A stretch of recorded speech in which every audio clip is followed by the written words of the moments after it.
Hello there, and welcome to Timeless Whispers.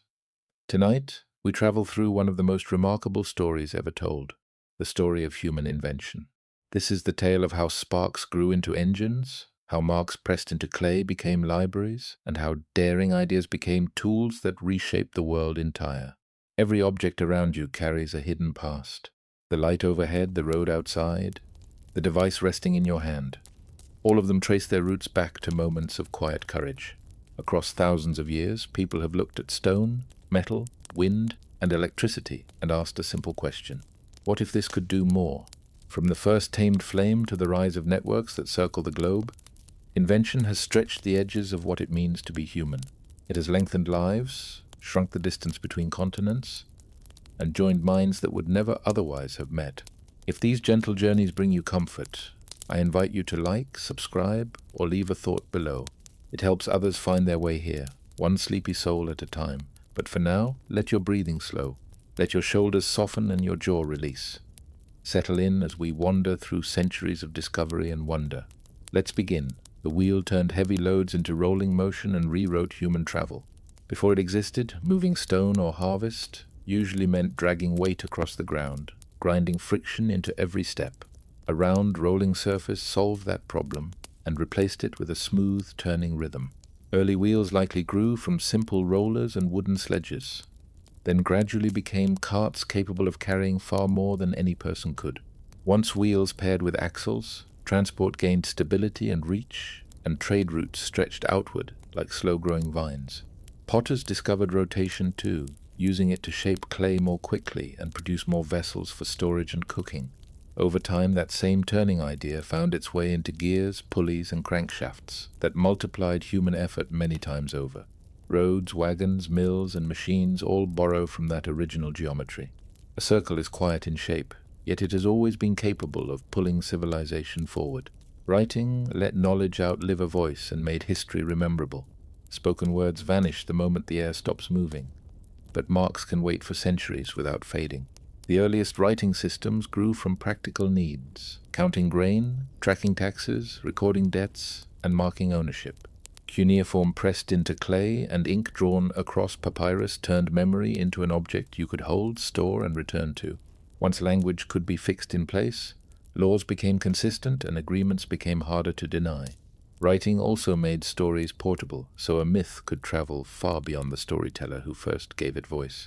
Instructions could outlive their inventors, letting crafts improve steadily across generations. Education could scale because one teacher could reach many readers spread across time. Archives became a second mind for entire societies, and that changed what communities could build and remember. The printing press made ideas reproduce themselves faster than any empire ever could. Copying a book by hand could take months, and errors crept in with every tired line. Movable type turned pages into repeatable patterns, so identical words could spread across cities within days. Printers standardized spelling and layout, making reading more accessible to new audiences. A sudden abundance of books lowered the cost of learning and created a larger public hungry for news, debate, and new thinking. Pamphlets could argue, persuade, and provoke, while readers could compare versions side by side for the first time. Scholars could cite the same text across different cities, which helped knowledge become shared and testable. Libraries grew not because scribes worked faster, but because replication had become mechanical. A press that multiplied ink also multiplied conversations, and conversations changed the shape of societies.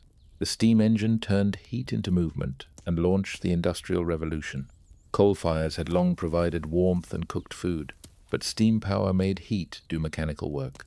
Early engines pumped water from mines, which allowed deeper digging and produced more fuel for more engines in return. James Watt's improvements reduced wasted energy and made rotary motion practical enough for factories. Suddenly, a mill no longer needed a fast river or a steady hillside wind to keep its machines turning. Work shifted from seasonal rhythms to clock time because engines did not tire and did not rest.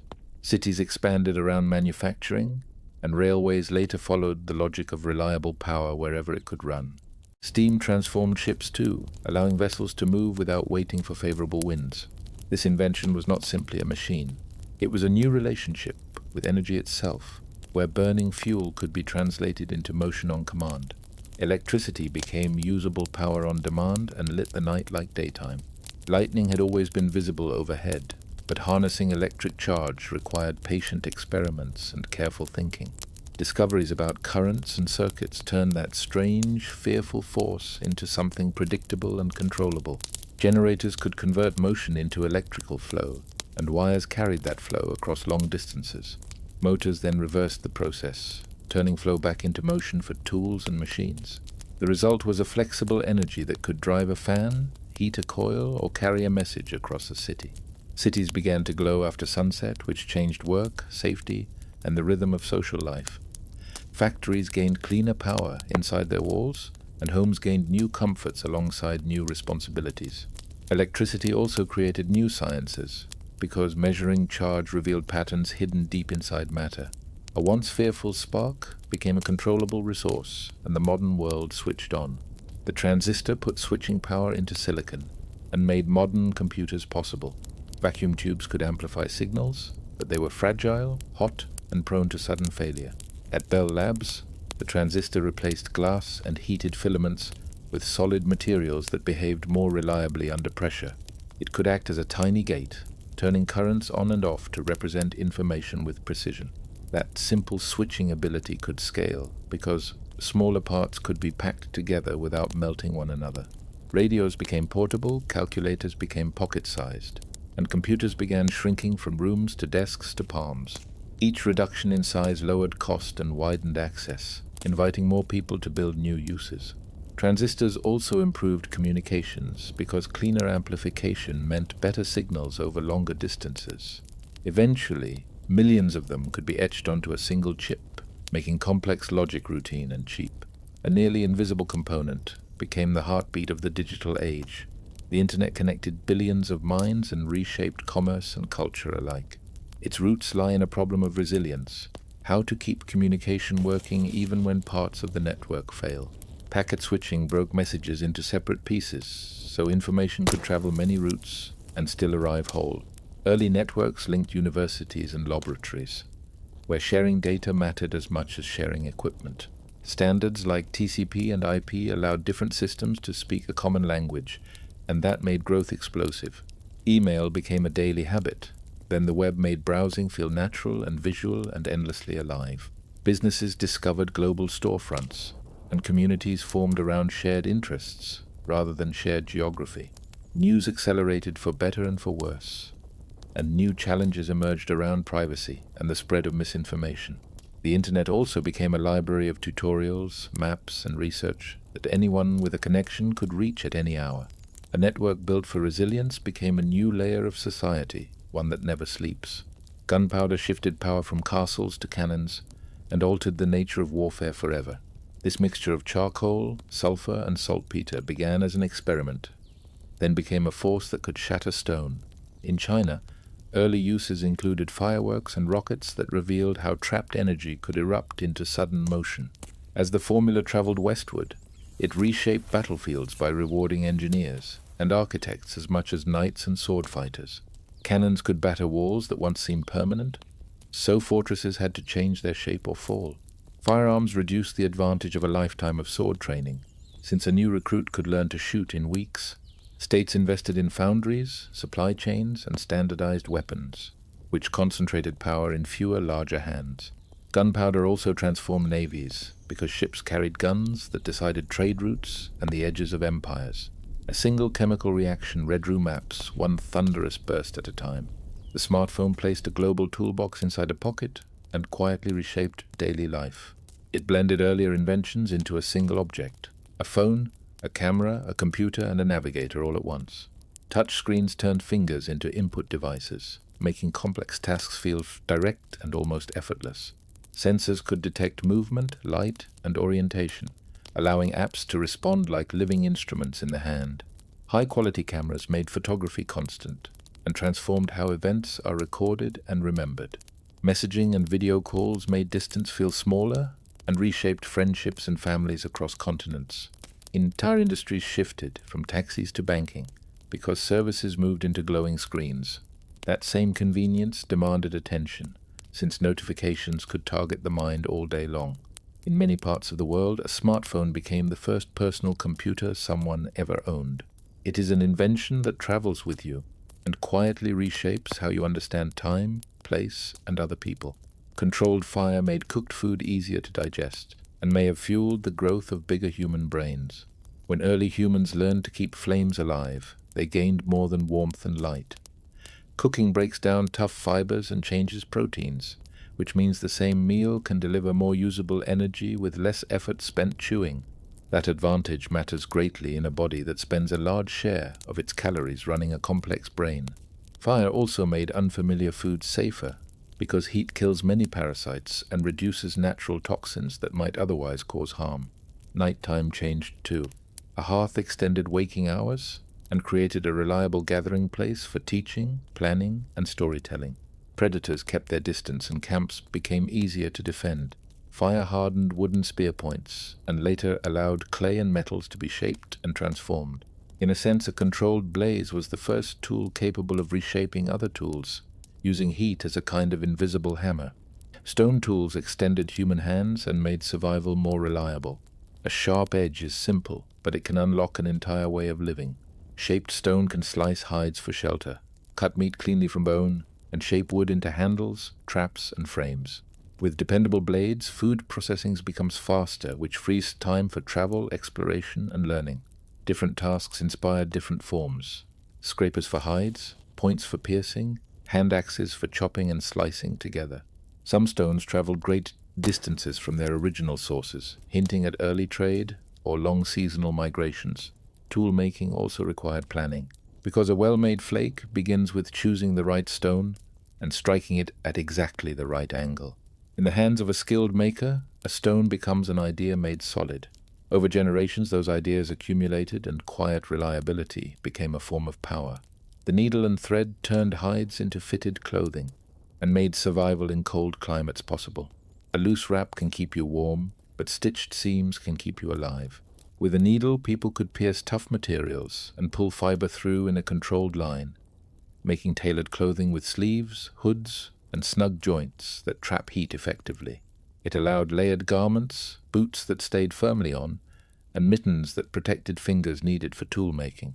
Sewing also expanded what could be carried, because bags and pouches became durable and secure. A traveler could keep food dry, protect fire-starting materials, and transport precious items across long distances. Over time, stitching became a language of identity, with patterns and decorations that signaled community, skill, and belonging. The invention is quiet. Its consequences are enormous.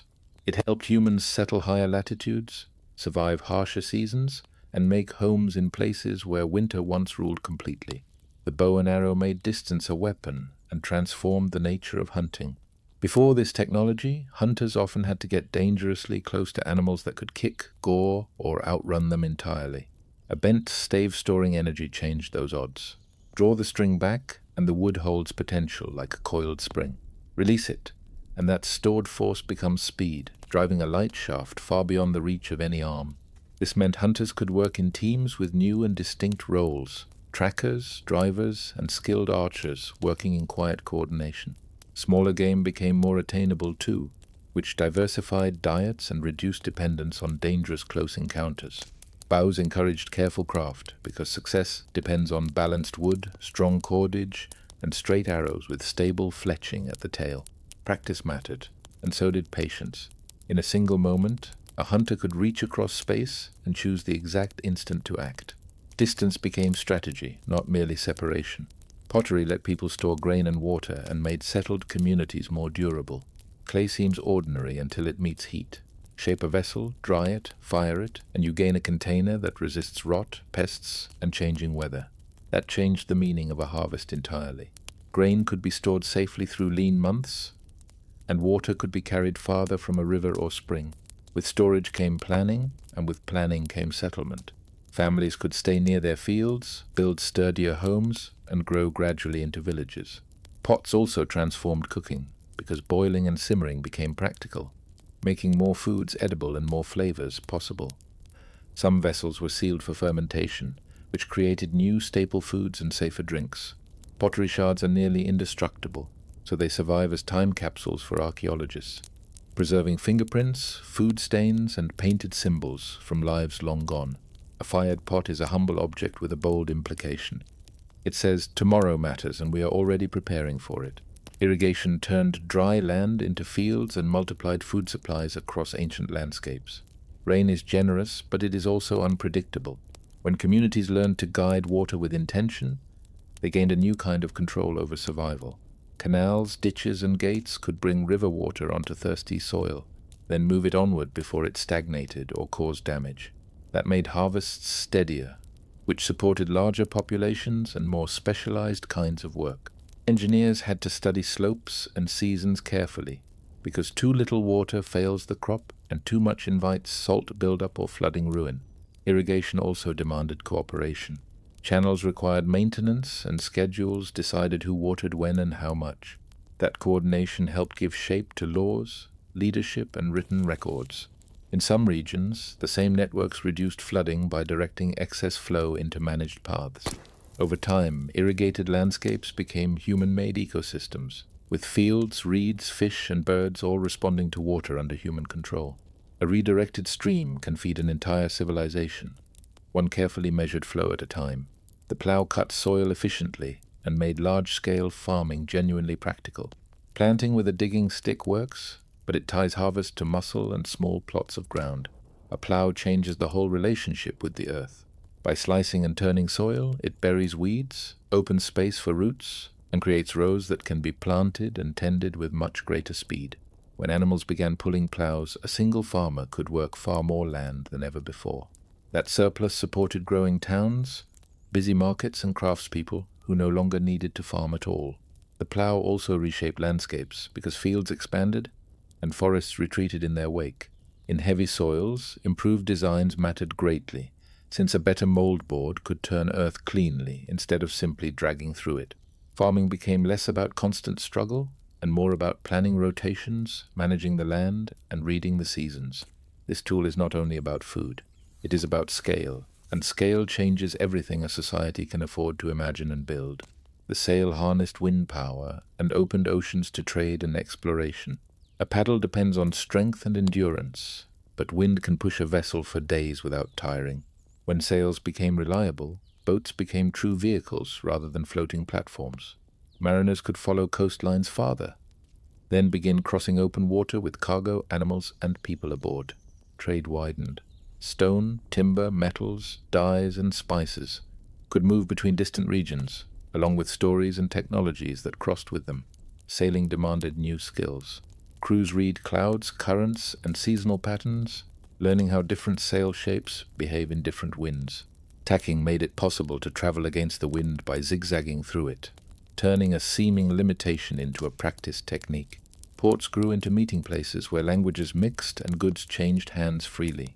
Sail power is an ancient form of renewable energy, and it built the first global connections long before any engine existed. A sheet of cloth angled into the air became a lever that moved the course of history. The compass gave direction without landmarks and extended the reach of long voyages. On a clear day, the sun and stars can guide you, but clouds and fog can erase the sky entirely. A magnetized needle solved that problem by pointing steadily toward magnetic north regardless of weather. Once sailors learned to trust that pointer, they could navigate through featureless open seas with far less fear of drifting unknowingly off course. This transformed exploration and commerce because routes no longer required constant sight of a familiar shore. It improved map-making too, since recorded headings could be compared across many different journeys. The compass worked in storms and in unfamiliar waters, making planning more ambitious and voyages more survivable. Of course, it was not perfect. Magnetic north is not true north, and local variation can mislead. That challenge pushed navigation to become ever more precise, pairing compass bearings with charts, and eventually more sophisticated instruments. A small needle floating in a housing may look modest, yet it gave travelers a portable sense of direction, even when the world offered none. The astrolabe helped sailors read the sky and navigate with genuine confidence. If you can measure the height of a star above the horizon, you can estimate your latitude, your north-south position on the Earth's surface. The astrolabe made that measurement practical at sea, turning the night sky into a usable and reliable map. A navigator could align its sights, read an angle, and translate it into a position using tables and hard-won experience. This mattered because open oceans offer no mile markers, and familiar coastlines can vanish for weeks on end. The tool also brought astronomy into daily working life, connecting scholars and sailors through a shared problem of location. Over time, improvements in instruments and methods grew from that same impulse to make the heavens speak in numbers you could actually trust. An astrolabe could also tell time and help track the sun's path across the changing seasons. It is a reminder that navigation is not only courage, it is calculation, careful observation, and a willingness to let the sky teach you something new. The water wheel turned rivers into machinery and powered the earliest industries. A flowing river looks peaceful, yet it carries a steady force day and night without rest. When people learned to catch that force with paddles and convert it into rotation, they gained power that did not depend on muscle or exhaustion. A mill could grind grain while the village slept, meaning more food with far less back-breaking labor. In some places, water wheels drove bellows for furnaces, hammers for shaping metal, and fulling mills that thickened cloth for trade. Engineers learned to shape channels, control the flow, and protect wooden parts from steady wear, which pushed craftsmanship steadily forward.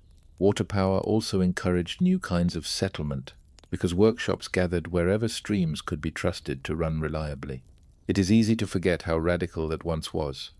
A river had become a worker you did not have to feed or shelter. And once that idea took hold, the door opened to far larger machines. The windmill turned air into work and ground grain at scale across flat open regions. Wind is invisible, but it can be coaxed into useful labor if you give it a surface to press against.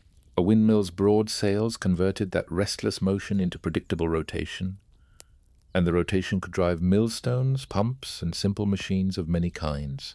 In flat regions without strong rivers, this was a genuine breakthrough. Grain could be processed near the fields where it grew, and water could be lifted from low land to keep it livable and farmable through dry seasons. Millers became specialists who listened to weather and adjusted angle and tension in the sails, like musicians tuning a fine instrument. Whole landscapes changed as towers and turning sails appeared on horizons, converting seasonal breezes into daily bread. Windmills also taught builders about gearing and torque, because a slow-turning shaft often needs to become fast, smooth motion inside the mill. It is renewable power in an ancient form, and it helped communities thrive in places where geography once seemed limiting. Paper made writing lighter than clay and spread literacy farther than stone ever could. Clay tablets and carved stone can endure a long time, but they are heavy companions for an idea that wants to travel. Paper changed that by giving words a surface that was portable, stackable, and easy to copy by hand. Suddenly records could travel with merchants, teachers, and wanderers, rather than staying locked in temples or palaces. Schools could use sheets for daily practice, and governments could keep archives without building monuments to hold them. Paper also welcomed new tools. Brushes, pens, and inks could move across it quickly, making writing feel less like carving and more like flowing speech. Over time, that speed encouraged diaries, letters, and working manuals that captured everyday life alongside grand events. The real miracle is how ordinary it eventually became. A thin sheet turned language into luggage, and it made knowledge easier to carry across both distance and generations. The abacus externalized calculation and sped up trade and accounting across ancient marketplaces. Counting in your head can work for small numbers, but commerce quickly demands more reliability than memory alone can provide.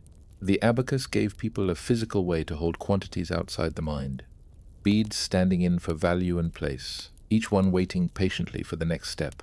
Slide a bead and the result stays put. That stability makes complex arithmetic far less intimidating, which is why merchants and clerks embraced it for prices, taxes, and inventory across many cultures. Skilled users can add and subtract with startling speed, not because the abacus thinks for them, but because it keeps the work visible and organized. It also reduces mistakes, since you can retrace every move and catch errors before they become costly ones. In busy marketplaces, that mattered enormously. A simple frame with moving pieces helped turn bargaining into bookkeeping, and bookkeeping into larger, more confident economies. Zero made place value work smoothly and unlocked the full power of modern mathematics. Imagine trying to write a number with a missing place and no symbol to mark the gap. Without zero, a great deal of arithmetic becomes a fog of uncertainty. Zero solves that by marking an empty position in a system where place carries meaning. It allows 10 to be clearly different from 1, and 100 to be clearly different from 10. That sounds almost too basic to matter.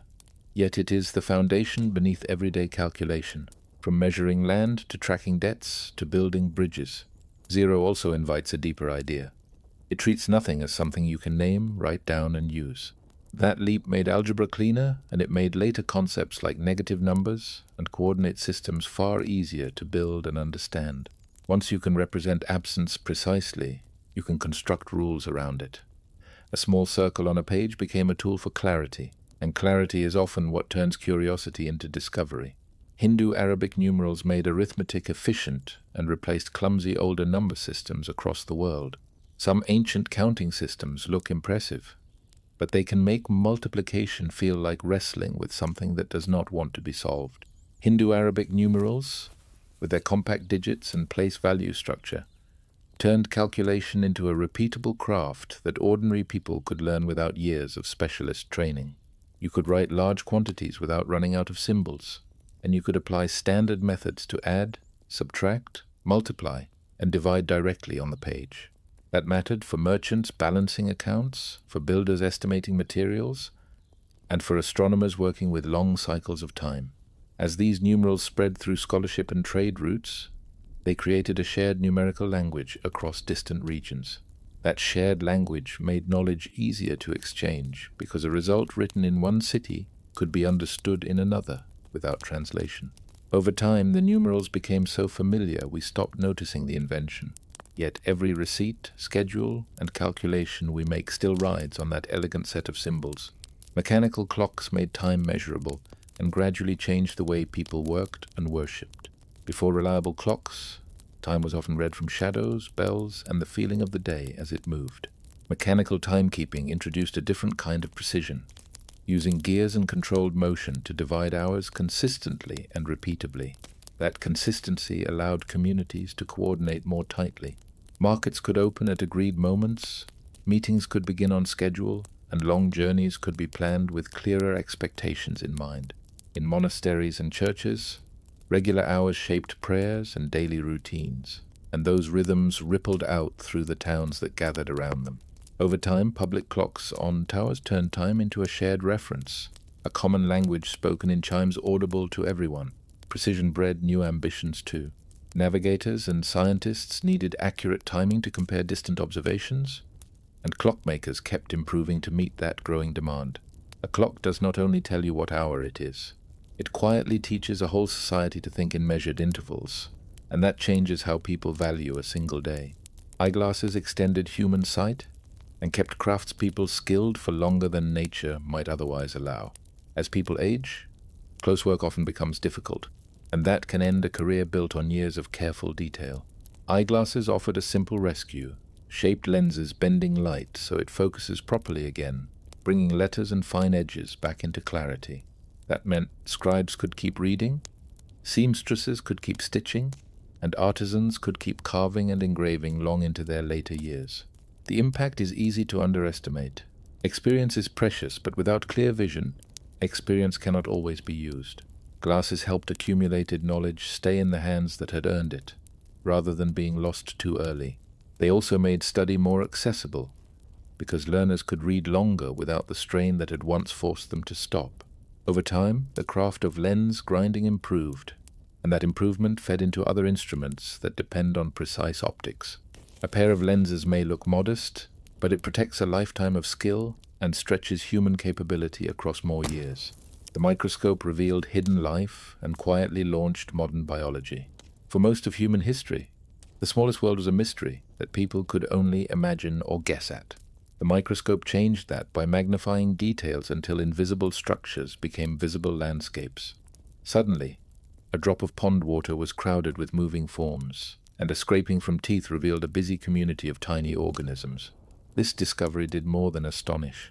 It gave medicine new suspects to investigate, and it gave science a new scale to explore. Cells became visible as the building blocks of all plants and animals, which helped explain growth, healing, and disease in ways that had seemed completely opaque before. Researchers could compare tissues, observe reproduction in miniature, and track patterns the naked eye misses entirely. Each improvement in lenses brought new surprises, as if the world kept unfolding below every surface. The microscope is an invitation to humility. It reminds us that our senses are only one version of reality, and that whole ecosystems can exist in spaces we once called simply empty. The telescope expanded the known universe overnight and challenged Earth-centered beliefs about our place in creation. Look up with unaided eyes, and the sky appears to be a quiet dome of distant lights. Look through a telescope, and that dome breaks wide open. Moons appear around other planets, phases appear on Venus, and the Milky Way begins to resolve into countless individual stars beyond counting. Observations like these gave weight to new models of the cosmos, because they offered evidence you could actually see, rather than philosophy you could only argue. Telescopes also revealed that change exists in the heavens, sunspots, comets, distant explosions that later generations would measure with ever greater care. Over centuries, larger instruments gathered more light, letting astronomers peer deeper into space and further back in time. The emotional effect is inseparable from the scientific one. The telescope makes the universe feel larger and makes our place within it feel more precise and more fragile. It is a tool that turns wonder into observation, and observation into understanding. Vaccination turned a careful, tiny exposure into lasting protection, and saved countless lives across centuries. For much of recorded history, smallpox was a rolling disaster that scarred faces and ended lives with terrible regularity. Communities gradually noticed that survivors rarely caught it a second time, hinting at a hidden training of the body. Practices like variolation used controlled exposure, though they carried genuine risk. Edward Jenner's careful work with cowpox offered a safer path, and the idea spread with astonishing speed. Vaccination created a way to prevent illness before it could ever strike, which shifted medicine from rescue to defense. It also demanded organization. Doses had to reach towns, ships, and distant frontiers. Over generations, that logistical effort grew into campaigns that tracked outbreaks and protected whole regions and populations. Smallpox was eventually eradicated entirely, a rare and extraordinary victory against a disease that had plagued humanity for millennia. Protection began with a single puncture, then expanded into a public promise kept across the whole world. The mechanical press made uniform metal parts possible, and quietly enabled mass production. Before presses and precision dies, metalwork depended heavily on individual skill, and two supposedly identical parts could still refuse to fit one another. Pressing changed that by forcing metal into consistent shapes, again and again with the same precise dimensions. Coins became harder to counterfeit because details could be stamped in cleanly. Hardware, like hinges and fasteners, became more predictable, making building and repair far less of a gamble. In armories and workshops, uniform parts meant complex objects could be assembled more quickly, and a broken piece could be replaced without remaking the whole thing from scratch. That idea quietly rewired the way industry thought about itself. It pushed the need for better measurements, stronger steels, and smoother machine surfaces. A press is not only about force, it is about repeatability. When a society learns to repeat a shape reliably, it learns to scale almost everything that depends on that shape. The spinning jenny multiplied thread output and reshaped both the textile trade and the nature of labor. Thread looks simple, yet making it by hand can swallow entire days with little to show. The spinning jenny changed that rhythm by allowing one worker to spin multiple threads at once, using a coordinated frame rather than a single lonely spindle. More thread meant more cloth, and cloth was one of the great necessities of everyday life. As output rose, weaving faced pressure to keep pace, which drew more invention into the textile chain in turn. Homes that had spun thread as part of family life began to compete with organized workshops, and later with factories that gathered many machines under a single roof. That shift altered where people worked, how they were paid, and how communities were structured from the inside out. Clothes became more available, and fashion could shift faster when fabric was no longer so scarce and precious. The jenny is often remembered as a machine, but it was also a turning point in time itself. It sped up a basic human need, then tugged whole societies along with it. The cotton gin sped fiber cleaning and transformed both agriculture and industry in sweeping ways. Cotton is soft in the hand, but separating its usable lint from sticky seeds can be painfully slow work. The cotton gin mechanized that cleaning step, pulling usable fiber through quickly while leaving seeds behind. That made processing dramatically faster and made cotton cloth cheaper and far more widespread. Textile mills hungry for raw fiber could now be fed at an entirely new scale, tying farms to factories in a tight, demanding loop of supply and demand. The consequences reached well beyond the economic. In parts of the world where enslaved labor already existed, easier processing increased the profitability of cotton cultivation and deepened horrific systems of exploitation that scarred generations. Technology can brighten lives and darken them at the same time, depending entirely on who holds power when the invention arrives. The cotton gin is a lesson in that double edge. A clever mechanism accelerated an industry, and it also intensified moral crises that history still reckons with today. Interchangeable parts made repairs predictable and scaled manufacturing in ways that touched every corner of the world. Imagine a broken tool that cannot be fixed because no replacement component exists or fits. Interchangeable parts solved that frustration by holding components to a shared standard, so one piece could substitute for another without any hand fitting needed. This turned repair into a practical promise rather than a lucky coincidence. It also changed production itself. Factories could assign tasks to specialized machines and workers, confident the outputs would align correctly during assembly. Firearms, clocks, and later bicycles and engines all benefited because complex objects became buildable at scale. Standardization demanded better gauges, tighter tolerances, and a culture that cared about measurement as much as craftsmanship. It helped global trade too, because parts could be shipped and stocked, and maintenance could happen far from the original maker. Interchangeable parts are, in many ways, invisible infrastructure. You notice them only when they fail, yet they underpin modern convenience from household appliances to commercial aviation. The steam locomotive shrank continents and made inland trade a routine rather than an extraordinary feat. Before railways, moving heavy goods overland was slow, expensive, and always at the mercy of weather and road conditions. The steam locomotive changed that by pulling tons across long distances with steady, reliable force along steel rails that reduced friction to almost nothing. Suddenly coal could reach factories, grain could reach cities, and people could travel at speeds that once sounded like something from a dream. Time itself began to tighten. Towns started caring deeply about schedules, and railway stations became new centers of life and commerce and daily purpose. Railways also stitched regions together politically, because moving soldiers, mail, and supplies became dramatically faster and more dependable.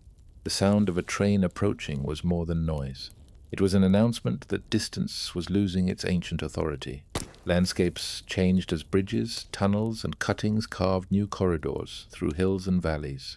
The locomotive did not only move objects, it moved possibilities. It made inland places feel closer to ports and markets and each other, and it quietly rewrote what the word far away meant. The canal lock lifted ships between levels and tamed rivers for commerce and connection. Waterways make natural highways, but they carry a stubborn problem. Water does not stay at one height across uneven terrain. A canal lock solved that by creating a sealed chamber where a boat could rise or fall gently, as gates opened and closed in careful sequence. It is a simple idea with a breathtaking practical impact. With locks, canals could cross terrain of varying elevation, linking river basins and turning inland towns into meaningful trading hubs. Heavy cargo that would have destroyed roads could glide smoothly along water, lowering costs and encouraging larger, more ambitious markets. Locks also demanded careful engineering, because leaks, weakened gates, or poor foundations could ruin an entire trade route. Many canals became national projects requiring money, coordination, and long-term planning that influenced politics as much as transport. A lock feels like a pause, a quiet wait between the opening of gates. Yet that pause is what allows a ship to climb a hillside. It turns geography from a barrier into a puzzle that someone finally solved. Refrigeration slowed decay and reshaped diets, domestic life, and global shipping in one long, quiet revolution. For most of human history, food carried a short deadline, and that deadline shaped the rhythm of daily life entirely. Refrigeration stretched that window by lowering temperatures, enough to slow the microbial growth and chemical changes that cause food to spoil. That meant fresh milk, meat, and produce could last longer at home, and markets could sell foods that once had to be eaten the same day they arrived. On ships and trains, cold storage opened long-distance trade in perishable goods, connecting distant farms to faraway cities and expanding what people considered a normal and available food. It also improved medicine and science, preserving samples, blood products, and temperature-sensitive supplies for longer and safer use. The technology evolved from natural ice houses to fully mechanical systems, carrying with it new responsibilities for safe handling and reliable power. Refrigeration is easy to take for granted because it hums quietly in the background. Yet it reorganized kitchens, supermarkets, and entire supply chains across the world. It let seasons loosen their grip, and it made abundance feel a little closer. Canning sealed food safely and allowed cities to be fed through winters and sustained armies through long wars. A sealed container looks unremarkable, yet it can hold back time itself. Canning works by heating food to reduce harmful microbes, then closing it so no new contamination can enter. This made it possible to store complete meals for months or even years without constant salting or drying, transforming how armies, ships, and growing urban populations were supplied. A harvest could be preserved as soups, vegetables, and meats that traveled anywhere a ship or train could go. People in dense cities gained a buffer against shortages, and explorers carried dependable calories into some of the harshest environments on Earth.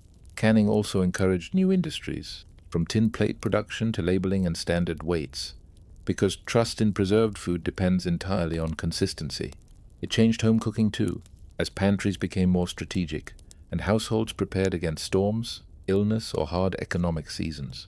There is a quiet comfort in a sealed can. It holds the promise that earlier effort will still matter later. In moments of genuine crisis, that promise has kept people alive. Pasteurization made milk and other drinks safer and dramatically reduced deadly infections in growing cities. Milk can nourish, yet it can also carry unseen danger when produced and transported without careful hygiene practices. Pasteurization reduces that risk by heating liquids to a controlled temperature for a set period of time, lowering the load of harmful microbes without fully cooking the product. As cities grew and milk traveled farther from farms, this process became a genuine public health turning point. It helped curb outbreaks linked to contaminated dairy, and made a common staple food more dependable for children especially. Pasteurization also shaped how societies thought about safety more broadly. It demonstrated that invisible life could be managed through consistent procedure, not only through hope or careful luck. The same approach later expanded to other foods and drinks, supporting safer distribution at larger and larger scales. There were debates and resistance, as there are with most health measures, but the logic of prevention proved more powerful than the resistance. Pasteurization is not dramatic in the way a new engine with gears and smoke is dramatic. It is a quiet, measured routine, and routines done faithfully can save more lives than heroics. The modern sewer turned sanitation into infrastructure and saved urban lives on a scale that is difficult to fully measure. When many people live close together, human waste stops being a private problem and becomes a shared, urgent hazard.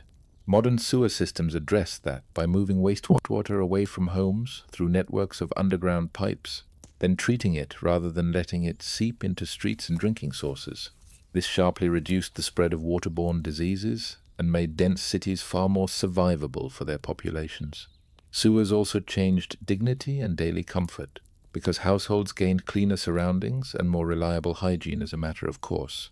Building them required surveying, tunneling, pumping systems, and long-term maintenance, which meant governments had to invest in public works that remained mostly invisible once completed.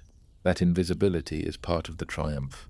When sanitation functions properly, it disappears from thought, and life goes on without constant fear of contamination. Modern sewage treatment also protects rivers and coastlines by reducing pollutants that would otherwise flow freely. A sewer is not glamorous, yet it is one of the strongest foundations of modern public health. It is civilization doing the uncelebrated work that keeps everything else running. Anesthesia made surgery humane and opened vast new frontiers in medicine. Before effective pain control, an operation was a race conducted against screaming, shock, and sheer terror.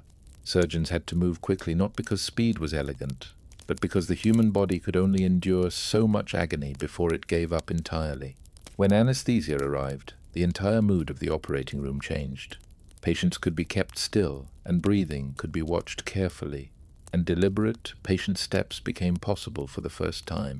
Surgeons could attempt repairs that demanded great care, removing deep tumors, setting complex fractures, or operating inside the abdomen with real precision. It also reshaped trust between patients and medicine. People who once avoided hospitals at any cost could consider treatment without fearing unbearable torment as the price. Anesthesia did not make surgery safe by itself, yet it made surgery truly available as a tool of healing. It turned the knife from a desperate last resort into a planned and careful intervention, and it expanded what medicine could even dare to imagine. Antiseptics made surgery safer and cut post-operative infection deaths sharply and dramatically. Even after anesthesia, many patients died days after an otherwise successful operation, lost to invisible enemies that entered through the wound. The breakthrough came from understanding that infection was not bad air or cruel fate. It was often living microbes carried on hands, instruments, and dressings that had never been properly cleaned. Antiseptics changed that story by attacking contamination directly. When surgical teams began cleaning wounds, tools, and skin with disinfecting agents, survival rates improved in ways that felt almost miraculous to those who witnessed the change.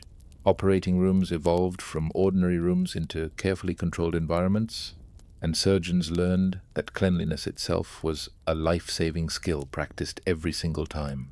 This shift also transformed hospitals more broadly. Wards became less like places where you might catch something new, and more like places where you could actually recover from what had brought you there. Antiseptics did not require a new kind of hero. They required a new kind of discipline, one repeated faithfully every time, even when nobody was watching. That repeated care helped turn surgery from a gamble into a science. X-rays made bones visible through living skin and transformed the speed and confidence of diagnosis. Imagine being able to look inside a living body without making a single cut. X-rays offered exactly that strange power, turning hidden structures into shadows on a photographic plate. Doctors could confirm the shape of a fracture, locate a swallowed object, or determine whether a bullet remained lodged in tissue. This changed emergency care immediately because treatment could be guided by clear evidence rather than guesswork and cautious touch. It also changed how people understood illness and injury. The body became something you could inspect, measure, and compare against earlier images over time. X-rays created new medical specialties, introduced new safety questions, and established new habits in hospitals where imaging became part of routine decision-making. For patients, the experience could feel like something close to magic. You stand still, there is a brief exposure, and a picture appears that reveals what your own eyes cannot see. A once mysterious interior became readable, and medicine became more confident. Blood typing made transfusion far safer and transformed emergency medicine and surgical care. Early blood transfusions were sometimes life-saving and sometimes lethal, with outcomes that seemed cruelly unpredictable. The missing piece was compatibility. Blood exists in different types, and the immune system reacts fiercely and catastrophically to the wrong match. Once those groups were identified and reliably tested, transfusion became far more predictable and safe. Doctors could replace blood lost in childbirth, severe trauma, or long operations with much less fear of a catastrophic reaction ending the life they were trying to save. This also made blood banking possible. Donations could be collected, carefully stored, and matched to recipients when minutes were the difference between survival and death. On battlefields and in ambulances, the ability to administer compatible blood changed what survival actually looked like. People who would have faded quietly from shock could be stabilized long enough to receive further care. Blood typing also created a new kind of teamwork between donors, laboratories, and clinicians. A label on a small vial became a bridge between strangers, and shared biology became a form of shared rescue. Antibiotics turned once fatal infections into treatable conditions and fundamentally transformed life expectancy. For centuries, a small and unremarkable cut could become a death sentence, and pneumonia could move through families with terrible speed.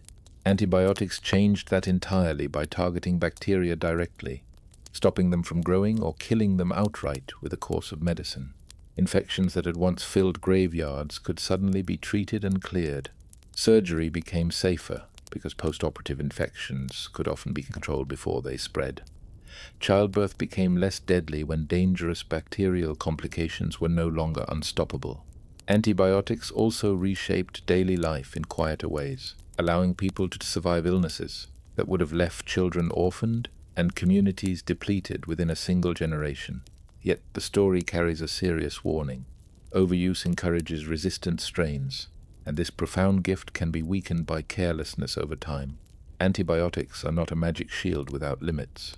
They are a powerful tool that demands wise stewardship from every generation that benefits from them. Insulin therapy turned diabetes manageable and gave millions of children back the futures that had been taken from them. Before insulin treatment, a diagnosis of juvenile diabetes often meant a slow and heartbreaking decline, no matter how careful the family tried to be. The body could not properly process sugar from food, and severe starvation diets were sometimes the only option that bought a little more time.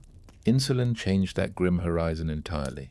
With injections, blood sugar could be controlled, energy could return, and children could grow into adulthood and build full lives. This was not only a medical breakthrough, it was a transformation of daily routine, meals carefully planned, symptoms watched closely, doses adjusted with experience over time. Families learned a new language of care, and clinicians built new standards for long-term management. Later advances brought purer forms, better dosing tools, and more reliable testing that further reduced danger. Insulin therapy did not cure diabetes, yet it turned a rapidly fatal condition into a life that could be lived fully, with school, work, love, and old age back on the table.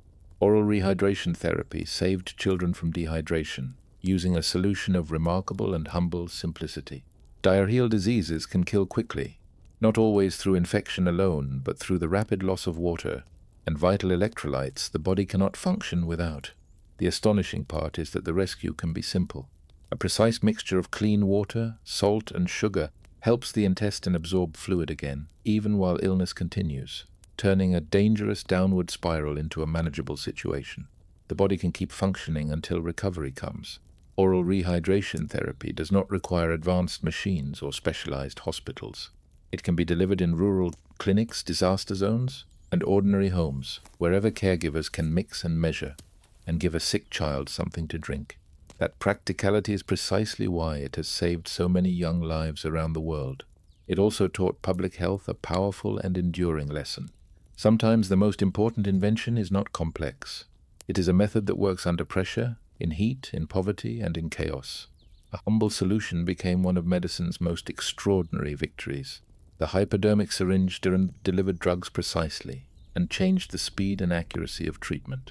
Medicine long depended on swallowing, rubbing, or inhaling substances, all of which can be slow or unpredictable in their effects.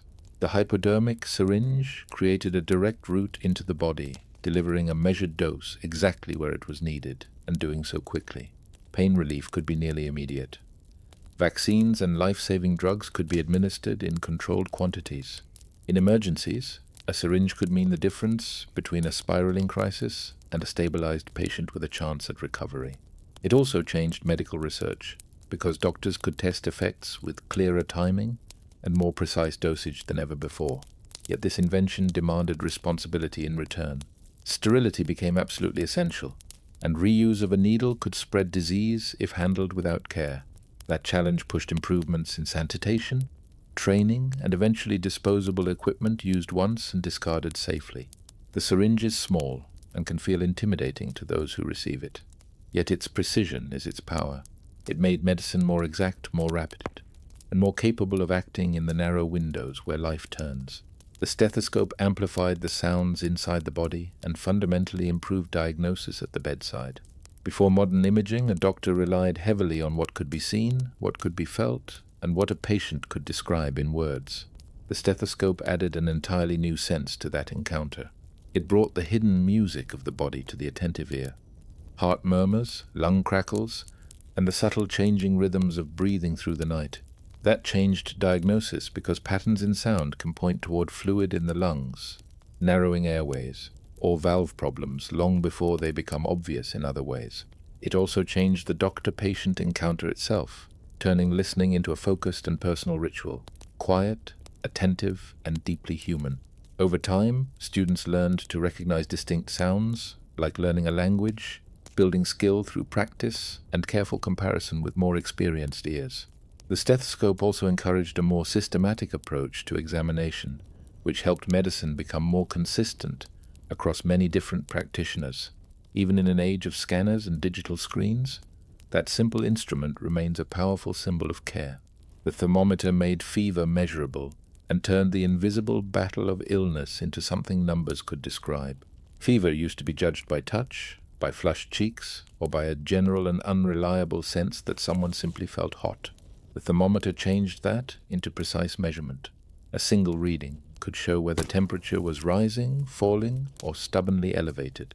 That allowed doctors and careful caregivers to track illness across time and decide when a situation was slowly improving or quietly becoming dangerous. It supported safer treatment, too, since medicines that reduce fever could be used with clearer purpose and better timing. In hospitals, temperature charts became part of routine observation, and recurring patterns helped reveal infections that might otherwise go unnoticed. For families, the thermometer brought either reassurance or a clear sense of urgency in moments of fear and uncertainty. Measurement does not replace wisdom, yet it sharpens it considerably. When you can put a number to a symptom, you can communicate it more clearly, compare it reliably across time, and respond with something closer to genuine confidence. The telegraph sent messages faster than horses and began to pull distant nations tightly together. Before electric signaling, urgent news moved at the speed of hoofbeats, sail, and road conditions. The telegraph replaced that delay with a pulse. Words tapped into dots and dashes that could cross vast distances in minutes rather than days or weeks. Suddenly, a stock price in one city could influence decisions in another the same afternoon. Railways used telegraph lines to coordinate train movements, which reduced dangerous collisions and made timetables something passengers could actually trust. Governments could respond to crises faster, and newspapers could report events with a freshness that had once felt completely impossible. It also changed language in subtle ways. Messages became shorter and more deliberate because each word cost both time and money, giving rise to a compressed, efficient style that still echoes faintly in modern text messages. The telegraph made distance feel negotiable for the first time in human history. It was the first moment information truly outran physical travel, and society never fully went back to the world it had been before. The telephone carried human voices across distance and changed the intimate texture of business and family life. A letter can be thoughtful and considered, but it cannot answer back in real time.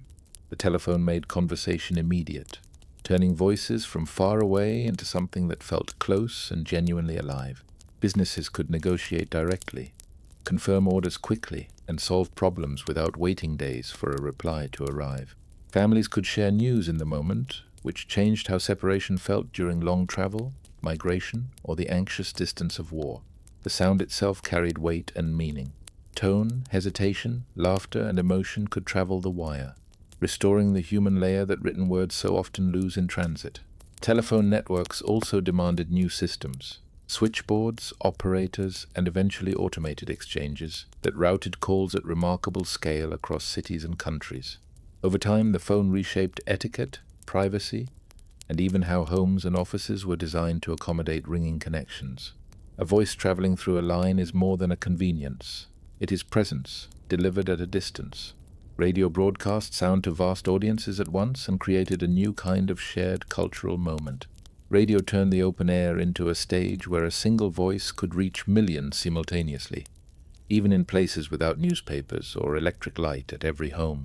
Families gathered around sets to hear news bulletins, comedy programs, sports calls, and music that arrived in the room like a live and invisible visitor. In emergencies, radio could warn of approaching storms, fires, and sudden danger faster than any messenger could travel. It also became a powerful tool of persuasion, for better and for worse, because a trusted and familiar voice can shape feelings as powerfully as a carefully argued set of facts. Radio created new careers, from announcers to sound engineers, and it influenced the music being made, since performers learned over time what sounded best through a speaker rather than across a concert hall.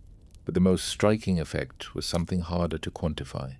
Entire neighborhoods listened to the same program at the same hour, and then talked about it together the next morning. A shared signal created shared memory.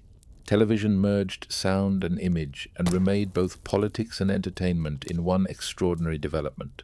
When moving pictures joined voices, storytelling gained a new and persuasive kind of immediacy. Television did not merely report events. It showed faces, gestures, and reactions in real time, making the distant feel familiar and the unknown feel known. Entertainment shifted as living rooms became small theaters, and families arranged their evenings around scheduled programming. Advertising transformed completely because a product could be demonstrated, dramatized, and repeated until it felt like a natural part of everyday life. Politics changed in a profound and lasting way. Candidates were no longer only read about or heard on radio. They were watched closely and judged on presence, calm, and the quality of their expression under pressure. Major events became collective experiences, with millions reacting together to the same images at the same moment. Television also carried culture across borders, exporting styles, expectations, and ways of seeing the world that spread more quickly than any previous medium. A glowing box made the world feel smaller and simultaneously competed for human attention like nothing that had come before it. The phonograph preserved music and made performances repeatable for the first time in human history. Before recording, a performance was a single, irreplaceable event. When the last note faded into the air, it lived only in the imperfect memory of those who had been present. The phonograph changed that by capturing sound as a physical trace, first on cylinders, then on discs, so that music could be played back again and again and shared across time. This altered profoundly how people experienced art. A singer's voice could travel to homes that would never host a concert or even know the performer's name. Musicians became famous far beyond their local audiences, and musical styles could spread rapidly between cities and across countries and oceans. Recording also encouraged new and quieter kinds of listening, private and focused rather than only public and communal. It created an industry around labels, studios, and distribution, and raised entirely new questions about who owns a sound. A machine that cuts grooves into a surface seems remarkably simple, yet it turned fleeting vibrations in the air into something that could outlast its maker. Motion pictures captured time on film and gave the world a new art form built from moving light. A photograph freezes one moment. Motion pictures string moments together until time itself appears to move before your eyes. Early films amazed audiences with scenes from ordinary life, a train arriving at a station, workers leaving a factory at the end of a shift, a dancer spinning in a circle. Then filmmakers discovered editing, lighting, and framing, and a new visual language was born from the possibilities. Stories could be told entirely without spoken words, carried forward by expressions, movement, and the rhythm of images cut together. Newsreels brought distant events into local theaters, while fictional films created complete worlds that audiences could enter together in the dark. Film also became a historical record, preserving faces, streets, and customs that would otherwise have vanished forever. When sound arrived, cinema gained dialogue and music synchronized to movement, deepening emotion and suspense in ways that transformed the experience of watching. Motion pictures did not only entertain, they taught people how to see, how to imagine, and how to hold on to what they most wanted to remember.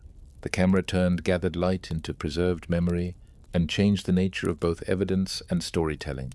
When a camera records a scene, it gives a kind of permanence to what would otherwise be disputed, forgotten, or slowly distorted by the passage of time. Photography changed journalism by making images an integral part of every story, rather than a supplement to written description.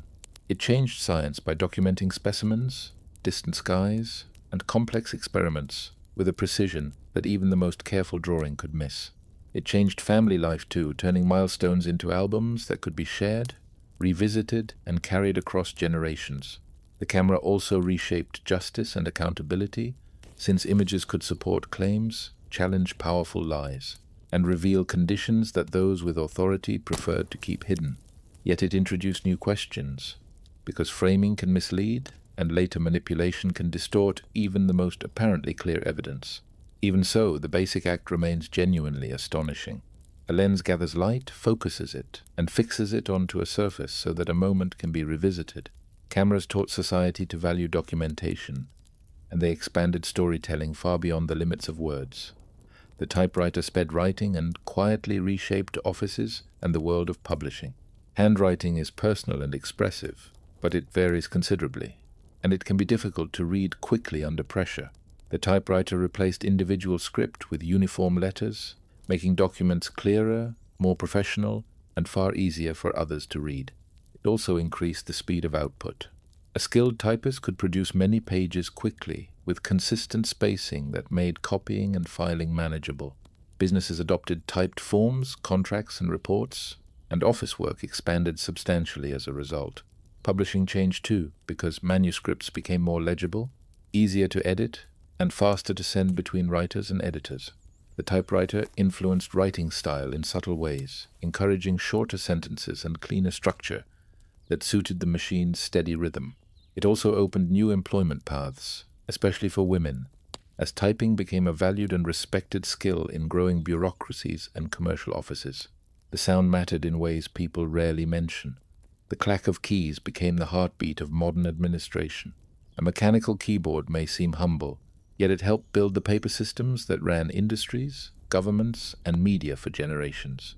The ballpoint pen made ink portable and put the ability to write reliably almost anywhere.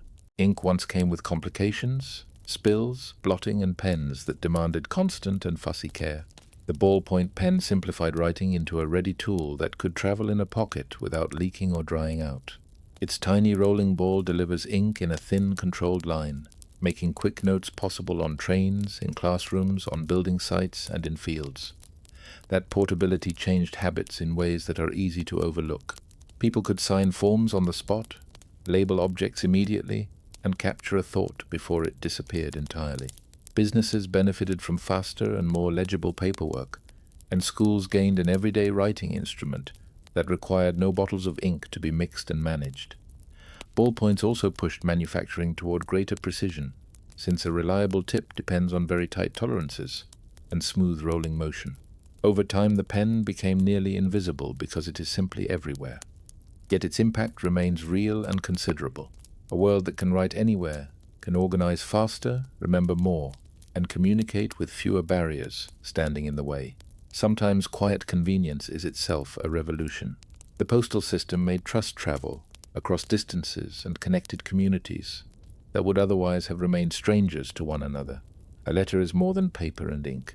It is a promise that something you send will arrive, even if you never meet the carrier or the town that receives it. Postal systems created that trust through reliable routes, regular schedules, sorting procedures, and clear standards for addresses and postage. This reliability connected families separated by work or migration, and it allowed businesses to operate across entire regions, with invoices, samples, and contracts moving dependably between them. It also supported government administration, since laws, public notices, and essential records could be distributed predictably and consistently. Over time, post offices became community anchors, places where news arrived and distant connections were regularly maintained. The system required sophisticated logistics long before modern computing, with bags, stamps, and trained workers moving through every kind of weather and occasional conflict. It also encouraged literacy, because writing became genuinely useful and worth learning in everyday life. A working postal service turns geography into a smaller problem. It lets relationships persist across distance and makes a scattered society feel stitched together rather than fragmented. Concrete let cities rise durable and shaped architecture across thousands of years of human building. Concrete looks plain, yet it is a recipe that turns loose stone into solid possibility. Mix a binding material with water and aggregate, and it hardens into a mass that can be poured into almost any shape you design for it. Ancient builders used early forms to create floors, harbors, and domes that still astonish working engineers today. Modern reinforced concrete went further still, because steel embedded within it handles tension while the concrete itself handles compression. That partnership made bridges longer, tunnels stronger, and buildings taller without relying entirely on cut and fitted stone. It also made construction faster, since forms could be set, poured, and repeated across many projects with consistent results. Whole neighborhoods could rise from a single reliable material that resists fire and weather in ways wood simply cannot match. When concrete became widely available, the skyline became less limited by what could be quarried and more driven by imagination and careful planning. The arch spread structural weight elegantly, and made bridges and great aqueducts possible across the ancient world. An arch is a clever negotiation with gravity.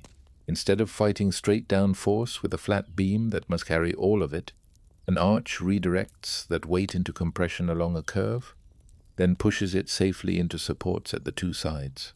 That shift makes stone behave cooperatively, because stone is extraordinarily strong when it is being squeezed. With arches, builders could span gaps, carry roads over deep valleys, and deliver water across miles without needing a natural riverbed to follow.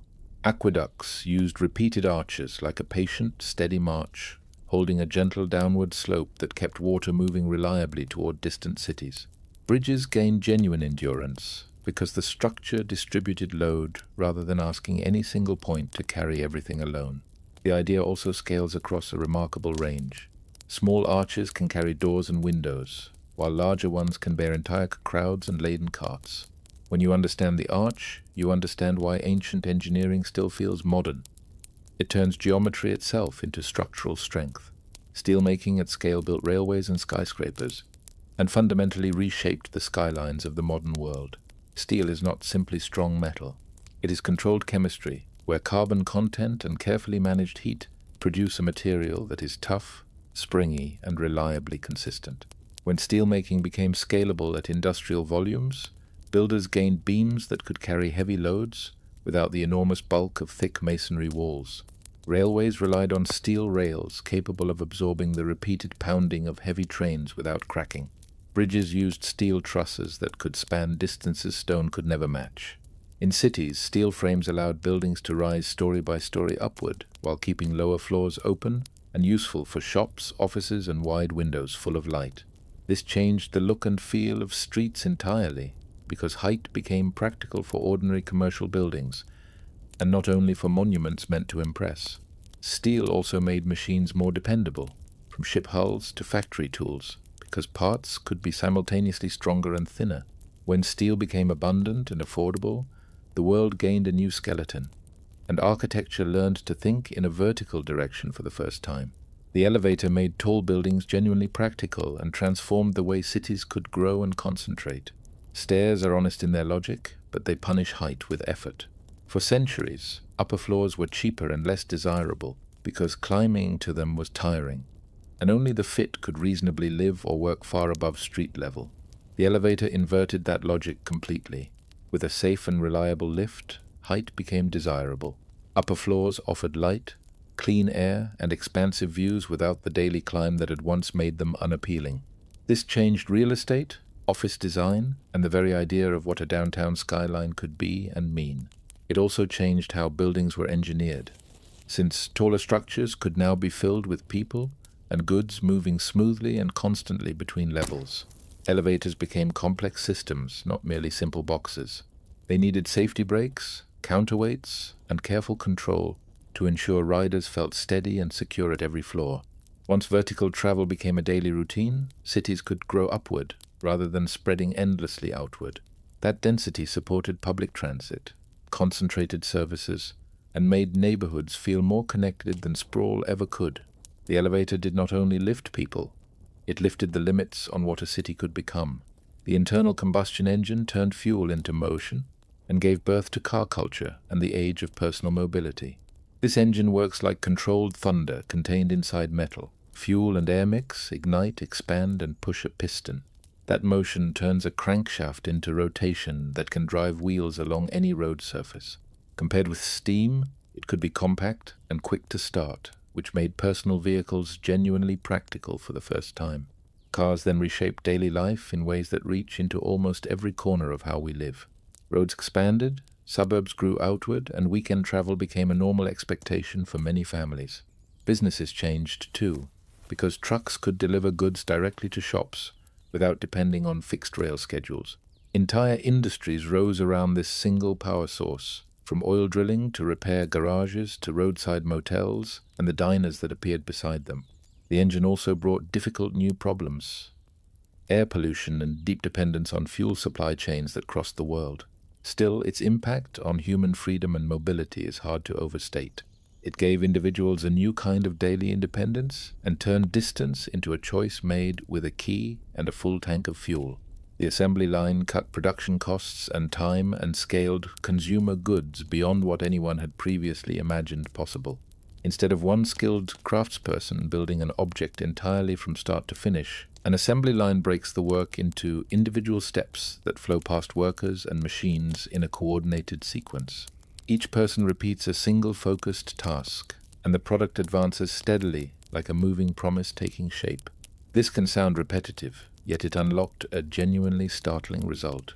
Complex goods could be made faster, more consistently, and at prices low enough to put items like bicycles, radios, and cars within the reach of far more households than before. It also fundamentally reshaped labor.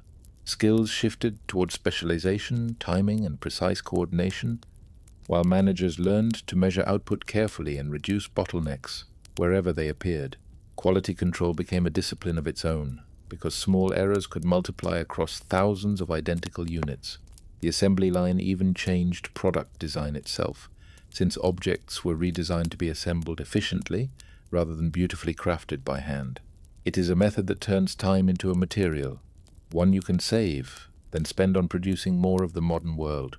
The airplane turned oceans into hours, and reshaped both warfare and the meaning of travel. For most of human history, crossing an ocean meant weeks of waiting, unpredictable weather, and genuine uncertainty about arrival. Airplanes dissolved that scale, lifting people and cargo above mountains and open seas at speeds that felt like a new kind of sense entirely. Travel changed most visibly.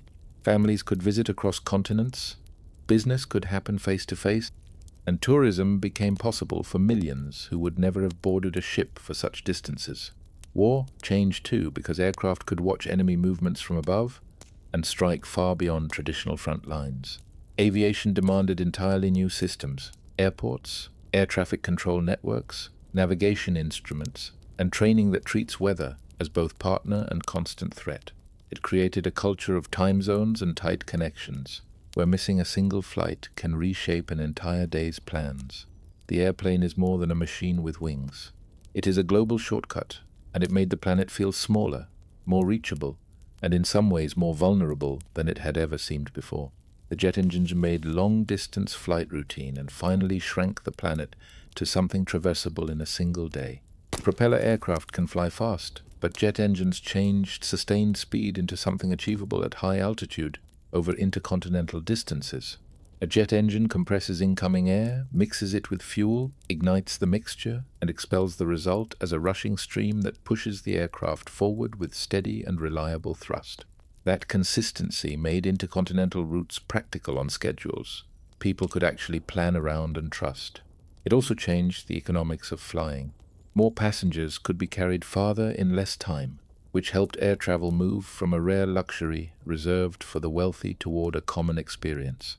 Jet-age airports became hubs that connected cities like spokes on a turning wheel, and global business adapted to meetings separated by only a single night of travel.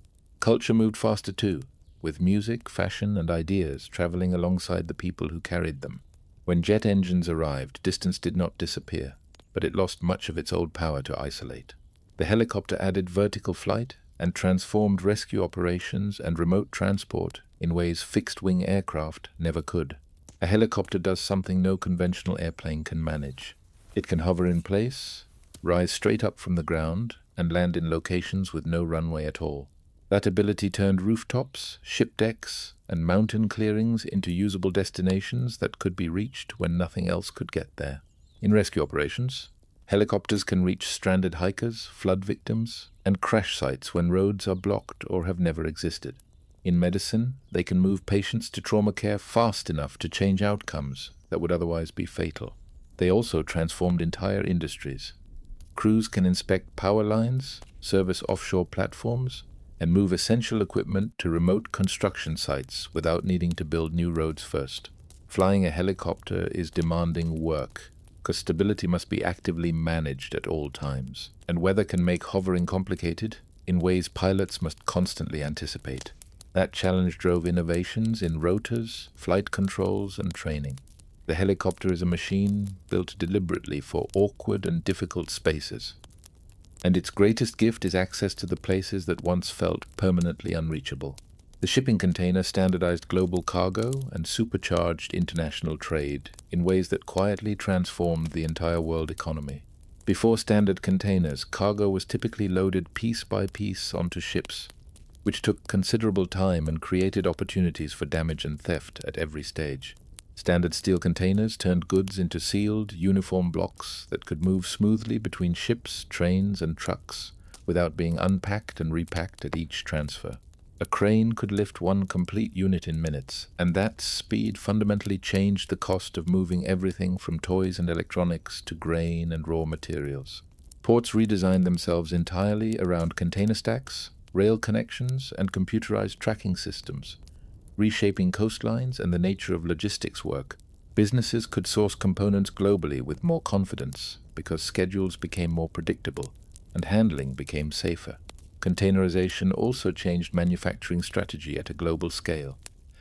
Companies could split production across many countries and assemble final products wherever it made the most sense economically. A steel box does not look inspiring, but it is a quiet revolution in organization, standardization, and trust, and it made the world more connected through consistent handling at every step. The bicycle made personal travel efficient and subtly changed cities, health, and the possibilities open to ordinary people. Two wheels aligned in a single line look almost absurdly simple, yet they solve a genuine and important problem. They turn human muscle into smooth forward motion with far less effort than walking requires.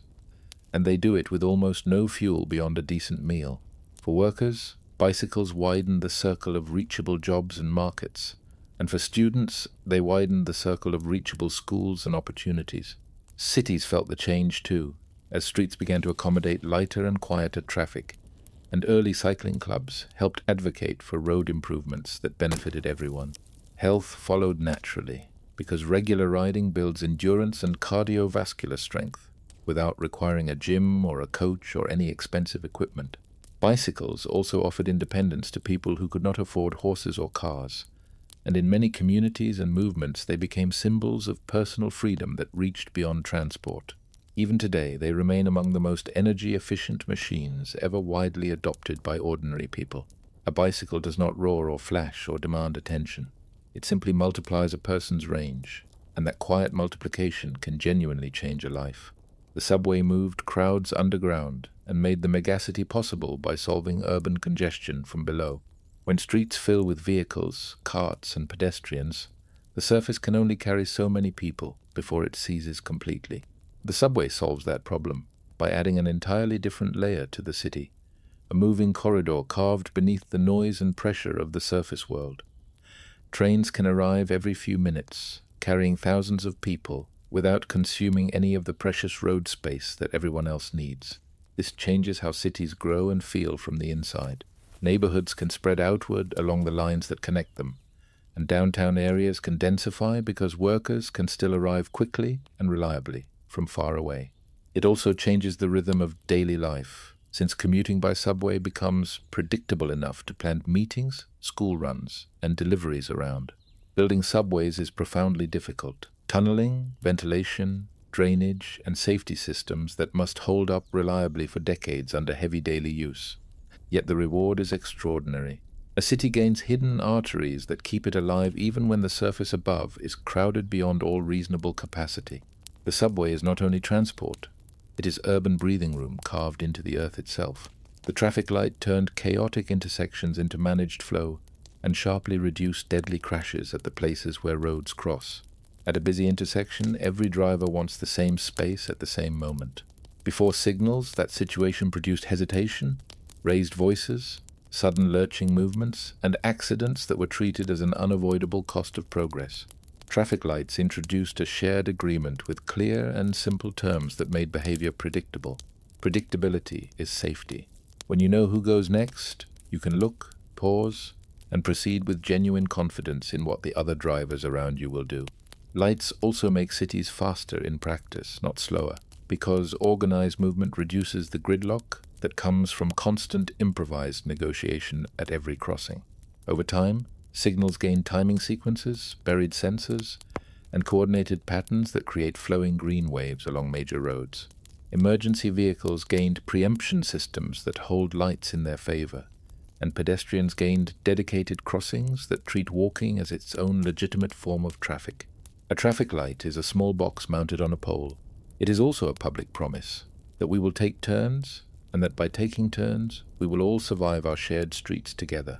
The safety belt turned serious accidents into survivable events and saved an almost uncountable number of lives since its widespread adoption.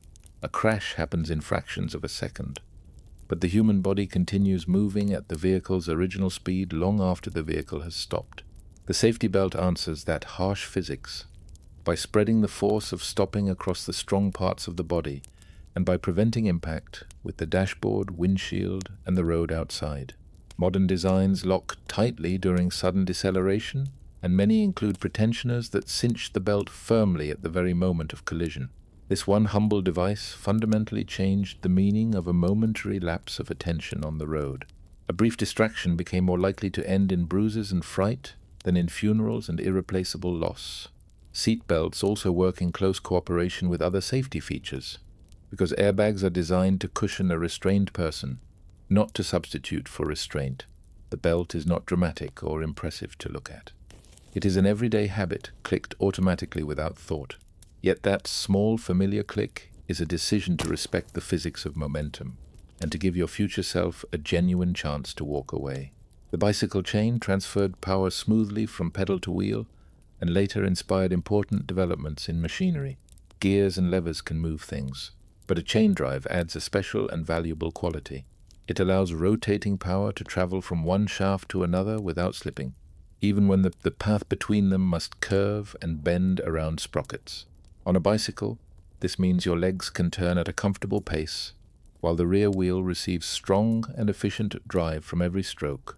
It also makes changing gear ratios possible, allowing the rider to trade raw speed for the mechanical advantage needed on a steep hill with a simple sideways shift. Once chain drives proved reliable in everyday use, the concept spread into all kinds of machinery that needed flexible power transfer over distance, from early motorcycles to the production equipment inside factories. Chains also carry an important lesson about wear and ongoing maintenance. Lubrication matters, alignment matters, and small differences in tolerance create large differences in efficiency and noise over time. In daily life, the chain is nearly invisible to the rider. Yet it is the quiet reason a well-tuned bicycle feels almost effortless in motion. A loop of metal links becomes a bridge between human effort and mechanical advantage. The pneumatic tire softened the road surface and made vehicles faster, safer, and far more comfortable to use. A hard wheel on a rough and uneven road wastes energy and punishes both the rider and the machine with every impact. A pneumatic tire changed that relationship entirely by putting air itself to work as a continuously adjusting spring. The tire deforms over bumps and irregularities, then returns to its original shape, smoothing motion and maintaining better contact with the ground through the whole journey. That contact improves grip, which means more reliable braking, steadier cornering, and fewer dangerous skids on wet or loose surfaces. Comfort improved substantially too, which made longer journeys genuinely practical and reduced the fatigue that had always limited how far people were willing to go. Tires also reduced damage to road surfaces and vehicle components, since sharp repeated jolts were replaced by absorbed and distributed forces. Over time, rubber chemistry, tread pattern design, and steel belt reinforcement refined durability and performance for conditions ranging from heavy rain to extreme heat to loads that would have seemed impossible before.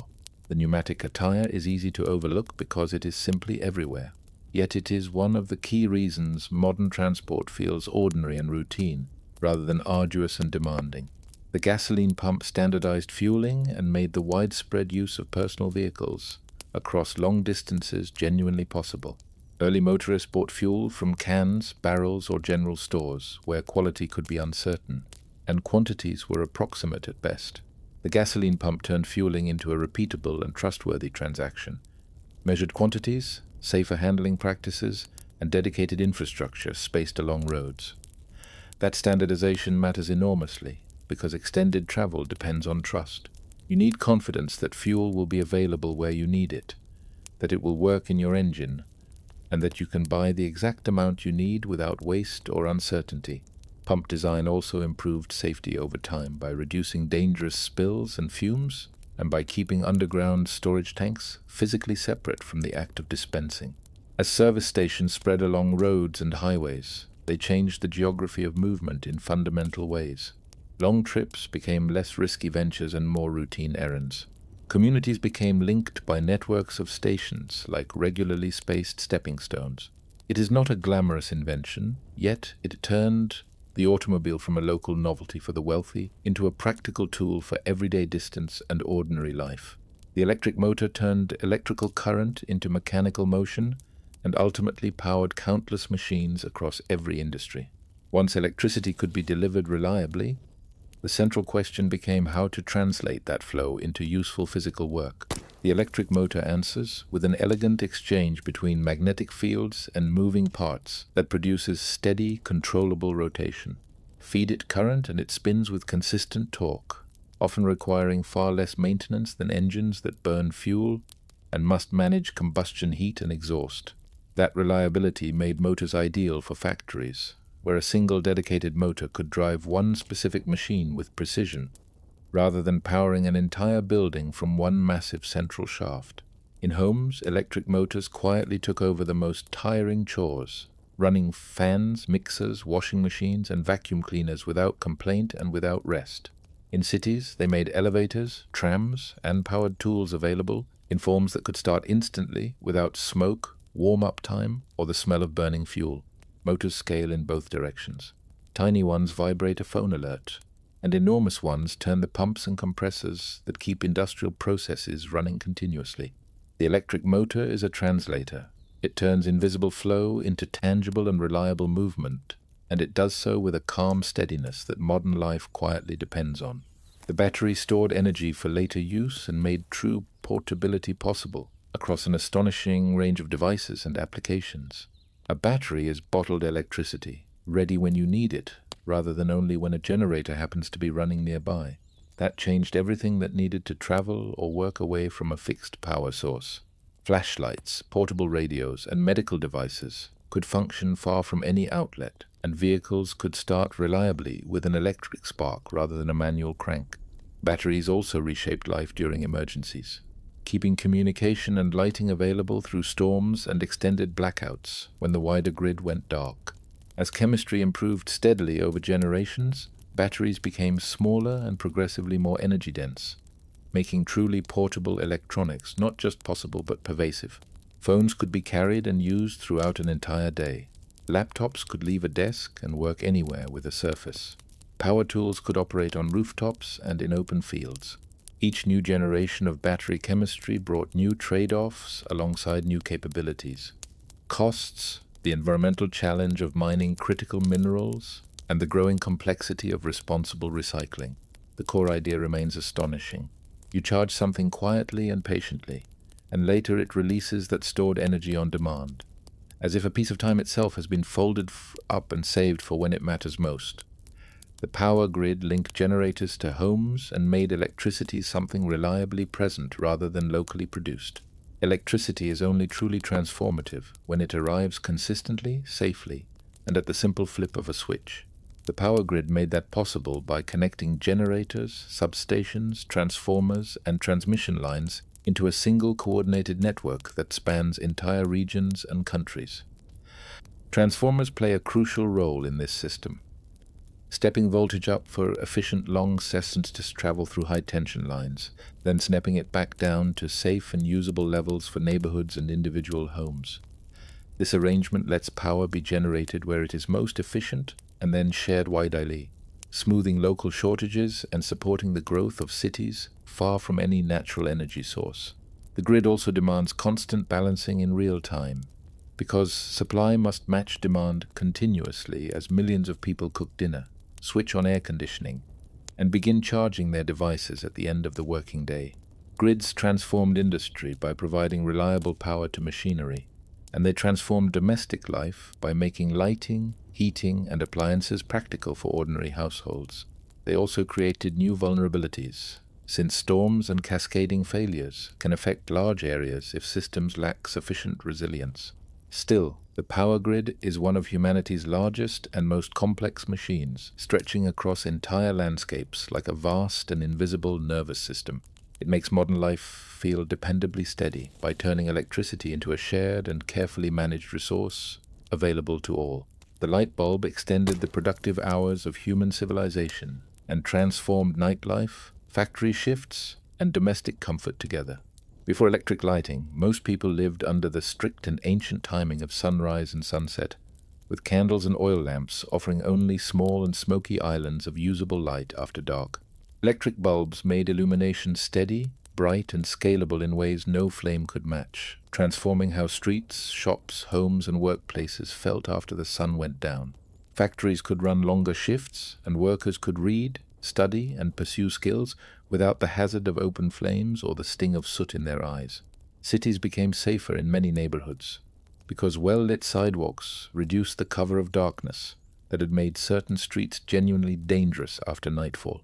The light bulb changed architecture too, since rooms no longer needed to be designed to cluster around a single central lamp or fire source. It changed culture in broader ways, creating theaters, restaurants, and social spaces that genuinely came alive at night and remained so. Most of all, it reshaped a fundamental expectation.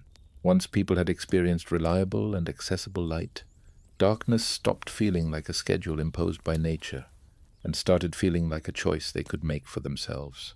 The diode guided electricity in one direction and became a foundational component enabling all of modern electronics.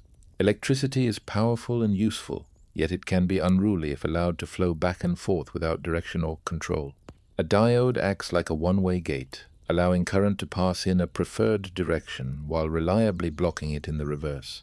That simple and specific behavior made it possible to convert alternating current into the direct current that many devices require for steady and predictable operation. It also helped radio signals become cleaner and clearer, because detecting a faint broadcast depends on very precise control of tiny currents. As electronics grew more sophisticated and complex, diodes took on many additional roles, protecting delicate circuits from destructive voltage spikes, shaping electrical waveforms, and directing energy to exactly where it needs to go. Some diodes emit light with remarkable efficiency. Others sense incoming light and convert it to useful electrical signals. Each type is tuned for a different specific task in a different context. The idea is small and easy to overlook, but it is foundational. A one-way rule made messy and potentially destructive electricity behave like a trained and reliable messenger. The integrated circuit packed many components onto a single piece of material and accelerated computing beyond what earlier engineers had dared to imagine. Early electronic machines were assembled from many separate individual parts, wired together carefully by hand, and tested one connection at a time. Integrated circuits changed that entirely by placing many components onto a single small piece of semiconductor material, creating a compact and reliable system where the distances between components became tiny and signals could move with remarkable speed.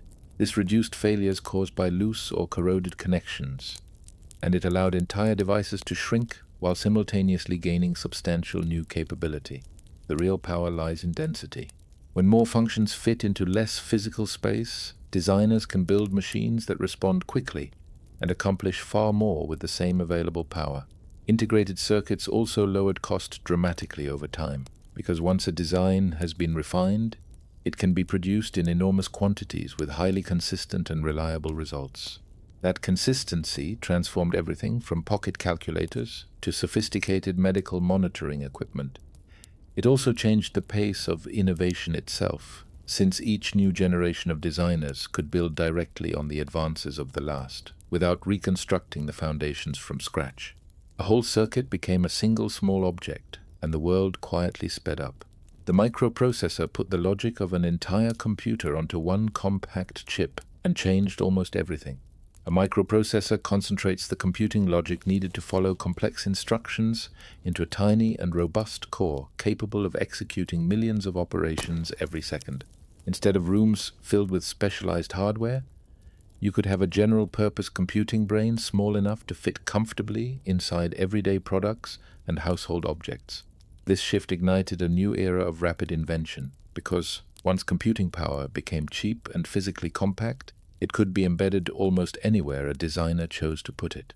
Kitchen appliances gained timers and temperature sensors, cars gained sophisticated engine management systems, and children's toys gained responsive behavior that felt genuinely interactive and almost alive. Personal computers became realistic for homes and schools, which opened new ways of learning, creating, communicating, and working that had simply not existed before. The microprocessor also made software dramatically more powerful, since programmers could rely on standardized chips that behaved predictably across many different devices and applications. Over time, faster designs and better manufacturing packed ever more performance into less space and consumed less energy in the process. The result is a strange and unprecedented kind of normal. We live surrounded by countless quiet computers, many of them completely unnoticed, each running the tiny decisions that keep modern life coordinated and running smoothly. The laser produced concentrated, coherent light and transformed surgery, manufacturing, and communication in ways that remain difficult to fully catalogue. Most sources produce scattered light with waves that move in different directions and different phases, spreading and weakening as they travel. A laser creates light that is coherent and tightly focused, which makes it behave like a precise and controllable tool rather than simply a source of illumination. That precision opened important doors in medicine, where surgeons can cut or cauterize tissue with fine and careful control, and where delicate eye procedures can reshape the cornea and restore vision that had been fading. Lasers became indispensable in precision manufacturing, cutting, and engraving materials with accuracy that no hand tool can reliably approach. In science, they allow measurements of distance and motion with extraordinary sensitivity that enables research that was previously impossible. Lasers even changed entertainment, from barcode scanners in every checkout line to light shows that paint complex patterns in the night air. In communication, lasers made it possible to send information encoded as rapid pulses of light through carefully designed paths, pushing data transfer into a new realm of speed and capacity. The wonder begins with a single elegant rule: make light march in step with itself, and from that rule a beam emerges that can measure, heal, and transmit. Fiber optics carried information as pulses of light and made the fast global internet physically possible. Sending information through metal wire works adequately, but signals weaken over distance, pick up electrical noise, and face hard limits as the demand for data grows without pause. Fiber optics took a different and far more capable path, guiding light through thin strands of extremely pure glass, where it bounces along the interior surface and travels enormous distances with very low loss of signal strength. Because the signal is light itself, it can carry vastly more information than any copper wire, which is why modern communication networks depend on it for everything from streaming video to real-time global financial transactions. Fiber links also resist electromagnetic interference, which helps data remain clean and accurate and reliable across long distances. The physical cable is surprisingly slender for what it can carry, yet it connects continents through undersea routes that cross the full width of oceans. This technology changed what people expect from communication as a normal and routine experience. Video calls feel unremarkable, enormous files move in seconds, and real-time collaboration happens casually across opposite sides of the world. It is easy to picture the internet as something abstract and immaterial, but fiber optics reveal its concrete physical spine. Much of the modern world rides on beams of light trapped inside strands of glass thinner than a human hair. GPS turned orbiting satellites into a personal navigation system and transformed logistics, exploration, and daily movement. Finding your position on Earth once required accurate maps, recognizable landmarks, and careful observation, and mistakes could be seriously costly. GPS changed that by using precisely timed signals from a constellation of orbiting satellites, allowing a small receiver anywhere on the surface to calculate its exact position by measuring how long those signals take to arrive from multiple different directions. With that, navigation became immediate and available everywhere. Drivers can reroute around unexpected traffic in real time, hikers can find marked trails in dense fog, and ships can track their precise routes through featureless open ocean. Logistics transformed across every industry that moves things. Companies can monitor entire fleets of vehicles, predict arrival times with high accuracy, and coordinate complex deliveries on tighter schedules than ever before. GPS also quietly supports time synchronization in many critical systems, because precise timing is a fundamental part of how the location calculation actually works. That hidden timing function keeps networks, financial systems, and communication infrastructure running smoothly and in step with one another. The sky above every point on the surface became a precise reference frame you can carry in your pocket, and that turned wandering into something much closer to certainty.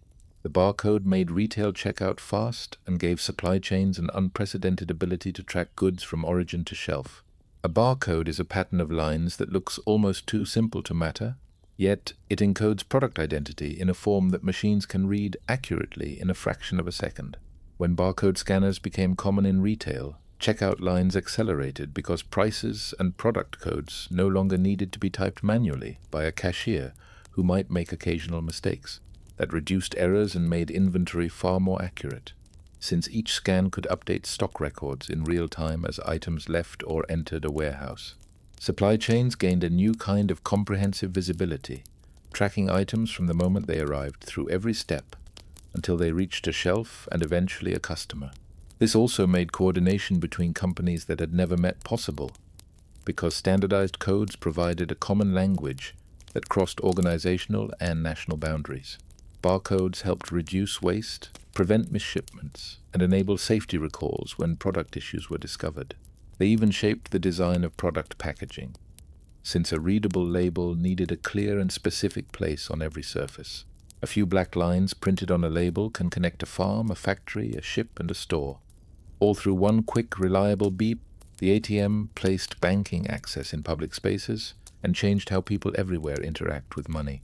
Banking once required visiting a physical branch during limited business hours, standing in a queue, and depending on available staff to complete even simple and routine transactions. The ATM changed that entirely by placing secure cash access in publicly available kiosks that operate around the clock. This shifted financial habits quickly and deeply. People could withdraw smaller and more manageable amounts as they were needed, reducing the burden and risk of carrying large sums of cash at all times. Travelers gained real freedom, since cash could be obtained in unfamiliar cities and foreign countries without planning days in advance around branch opening hours. ATMs pushed security technology forward significantly, from encrypted communication links to PIN verification systems, and increasingly sophisticated fraud detection that protects accounts around the clock. They also reshaped how banks designed and staffed their branches, as routine cash withdrawals moved to machines and branch staff could focus on more complex and valuable customer needs. There is also a psychological dimension to this that is easy to underestimate. Money became something that could be summoned by anyone with an account, not something that had to be formally requested and granted. That shift in access and sense of control helped modern commerce move faster and more freely than it could before. Cryptography made private communication reliable and secure, and provides the invisible trust that makes modern digital commerce possible. When messages travel through networks, they can be intercepted, copied, and altered, unless there is a reliable and tested way to hide meaning from anyone without the right permission to read it. Cryptography provides exactly that protection by transforming readable information into coded form that can only be unlocked by a recipient with the correct key. This is what makes online shopping routinely safe. Payment details are protected as they travel between a device and a distant server, even across networks that many others can observe. It also protects private messages, business strategies, and medical records, keeping sensitive information secure from casual observation and organized theft. Cryptography does more than simply hide content from unauthorized eyes. It can confirm identity, verify that data has not been secretly altered in transit, and prove that a message genuinely came from where it claims to have originated. This is the invisible layer of trust beneath virtually all of modern digital life. Without it, many services we depend on would collapse rapidly under the weight of fraud and justified fear. The remarkable part is that it is built entirely from logic and carefully applied mathematics, yet it functions like a deeply human promise. It says you can speak freely across any distance and still keep something genuinely sacred.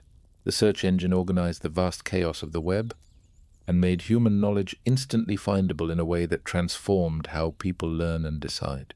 In the early days of the internet, finding anything genuinely useful could feel like wandering through an enormous library with no catalog or organizing principle at all. A search engine changed that experience entirely by building constantly updated maps of pages across the web, then ranking what you see when you ask a question using increasingly sophisticated signals about quality and relevance. Suddenly, a student could move from a moment of genuine curiosity to primary sources in seconds, and a small business in a remote location could be discovered by people around the world without buying a single advertisement.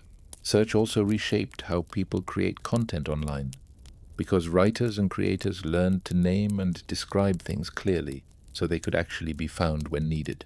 It concentrated a new kind of power too.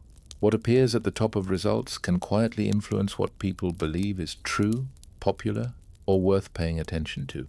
That reality drove the rise of sophisticated spam, competitive advertising auctions, and ongoing battles to surface reliable information above unreliable noise. Search engines became a daily reflex, used for recipes, worrying symptoms, obscure historical questions, turn-by-turn directions, and the definitions of words heard for the first time. Once you can ask the world a question at any waking moment, ignorance becomes less a matter of access and more a matter of the attention you choose to bring. The spreadsheet turned numerical complexity into organized visual grids and reshaped how decisions are made in business and beyond. A spreadsheet looks like a collection of simple boxes arranged in orderly rows and columns, yet it functions as a thinking tool that makes genuine complexity feel manageable rather than overwhelming. Numbers placed in those boxes can be seen, directly compared, and changed without requiring the complete rewriting of every calculation that depends on them. A budget becomes a living and flexible model. Adjust one underlying assumption and every dependent total updates instantly, like carefully placed dominoes falling in perfectly orderly lines. This changed how people work across an enormous range of fields and roles, because anyone could test different scenarios quickly, spot errors before they became costly mistakes, and explain their reasoning to others with visible and transparent logic. It also changed expectations in ways that are hard to fully separate from the tool itself. When planning becomes relatively easy and fast, the bar for analytical rigor rises, and decisions are expected to be more data-grounded than they once were. Spreadsheets can be powerful and genuinely dangerous at the same time. A small mistake embedded in one formula can propagate confidently through many calculations and produce nonsense that looks convincing. Yet the core gift remains unchanged and extremely valuable. A grid can turn messy, uncertain information into a map you can actually explore. And that makes planning feel considerably less like guessing in the dark. The database made large collections of information retrievable at scale and powered the services that modern life depends on at every turn. When information lives in stacks of paper or scattered across disconnected files, it quickly becomes difficult to trust and nearly impossible to search systematically. A database solves that persistent problem by organizing data into structured records with defined relationships, then answering complex queries quickly and consistently regardless of scale. That capability is why so many everyday services work smoothly without obvious effort. A hospital can pull up a complete patient history in seconds. A retailer can check inventory levels across thousands of locations. And an airline can track and assign every seat on every flight without confusion. Databases also protect the integrity of information through permissions, consistent rules, and reliable backup systems, so data can be widely shared without descending into disorder. They make it possible to connect information from many different sources and reveal patterns that drive automation and better decision-making. At the same time, they raise important questions about power and accountability. Whoever controls a database can shape what is known, what is forgotten, and what is exposed or protected. The modern world runs fundamentally on retrieval. When the right detail can be surfaced at the right moment, whole industries become not just possible, but efficient and trustworthy. Open source software spread the tools of creation, freely and quietly accelerated innovation across the entire world. Most important inventions spread faster and further when people can examine them, build on them, and freely share their improvements with others. Open source software applies that principle to code itself. making programs an essential building blocks available for anyone to use, study, and modify under terms that keep them open. This created a powerful and self-reinforcing ecosystem, where contributors from across the world collaborate without necessarily ever meeting, fixing bugs together, adding features, and reviewing each other's work in public. Startups can build new products without first reinventing the basic components that every software project needs. Researchers can share their tools openly, making experiments reproducible and verifiable by others who can then build upon them. Open source also changes the nature of trust in a particular way. When code is publicly visible, mistakes and hidden vulnerabilities can be noticed and reported by anyone who looks carefully. Visibility does not guarantee security, but it creates a form of accountability that closed and proprietary systems cannot offer in the same way. Communities form around important open source projects, with genuine debates about direction, shared values, and evolving leadership that reflects the people doing the work. When the tools of creation are held in common and freely shared, more people can create, and innovation becomes a distributed crowd effort rather than a competitive closed room. The touchscreen turned smooth glass into a reconfigurable control surface and fundamentally remade how people interact with digital tools. Physical buttons and mechanical knobs are tangible and satisfying, but they lock a device into a fixed layout and a fixed set of functions that cannot easily change. A touchscreen replaces that constraint with a surface that can entirely reinvent its role from one moment to the next. The same smooth rectangle can become a keyboard, a detailed map, a sketchpad, a music mixing board, or a precise remote control, depending entirely on what you need at that particular moment. This made devices simultaneously more flexible and more approachable, because tapping and swiping directly at what you want feels immediate and intuitive in a way that menus and physical controls often do not. It changed the visual and interactive language of technology too. Icons, swipe gestures, and multi-touch movements became new forms of literacy that children absorb and use before they have learned to read words. Touchscreens also reshaped accessibility, enabling adaptable features like large text, zoom, and entirely customized on-screen controls that can suit very different bodies, ages, and abilities. There are genuine trade-offs. Touch lacks the precise tactile feedback of a physical click, and the ease of interaction can invite distraction when everything potentially interesting is only one tap away. Yet the transformation is real and lasting. A sheet of glass became a stage capable of hosting countless tools, and interaction with technology began to feel less like operating a machine, and more like moving freely through ideas.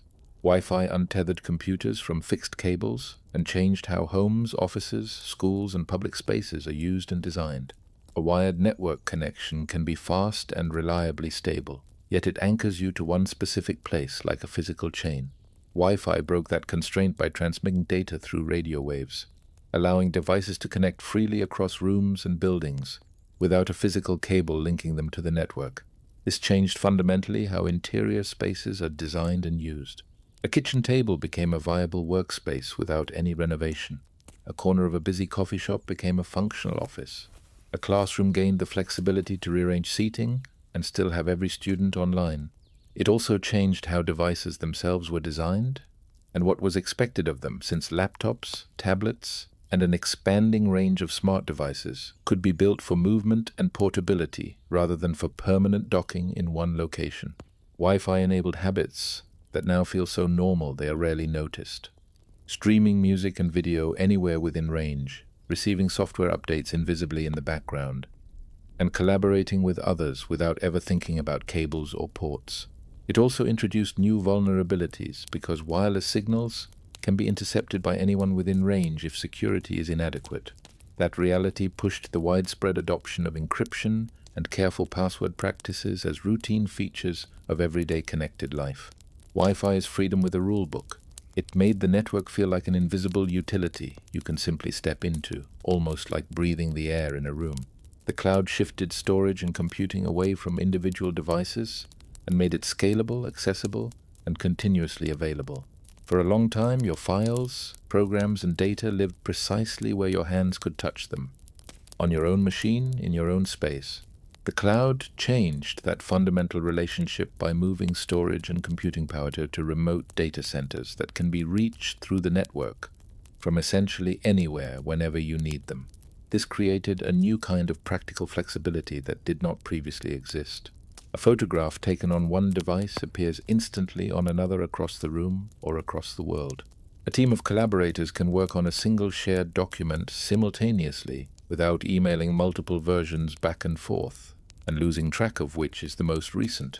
Businesses gain genuine scalability because instead of purchasing expensive new server hardware in anticipation of a busy season, they can rent additional computing capacity as needed and release it again when demand subsides. The cloud also changed resilience for data storage because information can be mirrored automatically across multiple physical locations, protecting it against local hardware failures, fires, and disasters. Yet it raises important and unresolved questions about trust and real control. When your work lives in infrastructure you neither own nor can fully inspect, you depend on the policies, practices, and security posture of providers whose decisions you cannot directly influence. The cloud is convenience constructed on top of infrastructure, and infrastructure always carries politics alongside its promises. The digital camera removed the constraints of film and reshaped photography for professionals and ordinary people alike. Film photography demanded patience and a particular kind of scarcity. You had a limited number of exposures, each one carrying a real financial cost, and you would not learn whether any of them worked until the film was developed, sometimes days later. A digital camera replaced all of that with immediate feedback and effectively limitless opportunity to experiment and try again. You can take a photograph, review it in seconds, make adjustments, and try a different approach, which changes profoundly how people learn to see and how visual artists take creative risks. Photography became far more democratic as casual snapshots no longer required purchasing and processing a roll of film for every occasion. Sharing accelerated dramatically, since images could travel as digital files rather than physical prints that needed to be mailed or handed over in person. Digital sensors also opened entirely new uses well beyond family albums. Scientific imaging, security monitoring, journalism working under deadline pressure, and rapid documentation of events as they unfold in real time. The transformation came with new challenges. When images can be easily duplicated and edited without leaving obvious traces, questions about authenticity and the reliability of photographic evidence become sharper and more urgent. Digital photography turned individual moments into data, and data moves with speed and abundance. It made the world more visually recorded than at any previous moment in human history. Three-dimensional printing builds physical objects layer by layer from digital designs and has fundamentally changed prototyping and small-scale manufacturing. Traditional manufacturing typically requires molds, machined metal, and highly specialized production tools, which makes experimenting with new designs slow and expensive enough to discourage many good ideas. Three-dimensional printing reverses that dynamic by building a shape from the ground up, adding material in precise thin layers according to a digital design that can be modified on a computer screen in minutes. This makes creating a physical prototype fast enough to be iterative. An engineer can test a part, notice a flaw in how it performs, revise the digital model, and print a corrected version without retooling an entire factory or waiting weeks for a supplier. It also makes complex internal geometries possible that traditional carving or casting cannot easily achieve. Internal cooling channels, lightweight structural lattices, and interlocking forms that snap together without assembly. Designers can customize objects for individual needs. Ergonomic tool handles shaped to fit a specific hand. Medical surgical models matched precisely to a particular patient's anatomy, or replacement parts for equipment that is no longer manufactured. Classrooms and small independent workshops gained access to physical making that once belonged exclusively to large industrial facilities with substantial capital investment. There are real and important limitations in production speed, available material strength, and practical scale. Yet the direction of travel is powerful and clear. When you can turn a digital idea into a physical object within hours, invention gains a new and much faster tempo. CRISPR made gene editing precise and affordable, and opened new possibilities in medicine, agriculture, and the fundamental science of life. For decades, editing the genetic code was technically possible, but it could be laborious, expensive, and difficult to aim with sufficient accuracy to be truly useful. CRISPR changed that by using a guide sequence of RNA to carry a molecular cutting tool to a very specific location in a long strand of DNA, like a precisely addressed delivery system navigating directly to its destination. Once the cut is made, the cell's own repair mechanisms can be directed to disable a gene or introduce a specific desired change. This precision opened genuinely new possibilities across research, medicine, and agriculture. Scientists can study disease mechanisms by editing cells to carry the same mutations found in patients, then closely observing exactly what changes. New therapies are being developed and tested that aim to correct harmful genetic errors at their source, offering real hope for conditions that were once considered completely fixed and untreatable. The power demands caution in equal measure. Editing living organisms raises serious ethical questions about consent, fairness, unintended off-target effects, and what it means when changes could be passed to future generations. CRISPR is a tool that simultaneously invites awe and a deep sense of responsibility. It gives humanity a more direct path to rewriting the language of biology, and it forces every generation that uses it to decide carefully where the line should be. The Haber-Bosch process fixed atmospheric nitrogen into usable ammonia and has fed billions of people through the fertilizers it made possible. In the air above every field and forest, nitrogen is enormously abundant. Yet most plants cannot access it in that form and quickly exhaust the limited supply available in soil. The Haber-Bosch process solved that fundamental limitation by binding atmospheric nitrogen to hydrogen under high pressure and intense heat, producing ammonia that can be converted into the fertilizers that sustain modern agricultural yields. This gave farmers a reliable and consistent way to replenish soil nutrients, even when land was farmed intensively, season after season without rest. Crop yields rose dramatically, famine risks fell in many regions, and population growth became less tightly constrained by the natural cycles of manure and careful crop rotation. The same chemistry also connects to darker chapters of history, because ammonia can serve as a starting point for explosive materials, which illustrates clearly how a single scientific breakthrough can serve radically different human ends.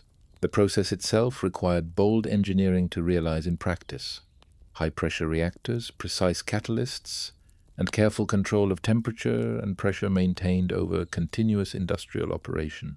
It is an invention that sits quietly behind almost every meal on Earth, invisibly sustaining the agricultural productivity that feeds the modern world. The catalytic converter cleaned the chemistry of vehicle exhaust and meaningfully reduced the urban smog that had made many cities genuinely difficult to breathe in. Car engines produce exhaust containing gases that harm human lungs and contribute to forming the thick, irritating smog that once settled heavily over many large cities.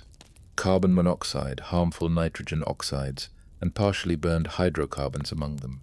A catalytic converter addresses those pollutants by passing exhaust through a ceramic honeycomb structure coated with precious metals that act as catalysts, greatly accelerating the chemical reactions that neutralize them. In a modern three-way converter, carbon monoxide and hydrocarbons are oxidized into carbon dioxide and water, while nitrogen oxides are simultaneously reduced back into harmless nitrogen. What makes this elegant is that the device is not consumed in the process. It provides a surface where reactions happen more readily, doing its work continuously without being used up. The system also depends on clean fuel and careful feedback control from oxygen sensors, which is why unleaded gasoline and fuel injection systems became important partners in achieving cleaner air. Catalytic converters did not eliminate vehicle pollution entirely, but they changed the baseline of what cities could tolerate as they grew, and many streets that once smelled sharply of exhaust became noticeably more breathable. Public health benefited quietly from that ongoing chemical cleanup happening in every passing vehicle. The solar cell converts sunlight directly into electricity and is quietly expanding the range of energy choices available to communities and individuals. A solar cell works by turning photons from sunlight into moving electrons, producing a flow of electricity directly from light, with no moving parts and no combustion. Inside the device, carefully prepared semiconductor materials create an internal electric field.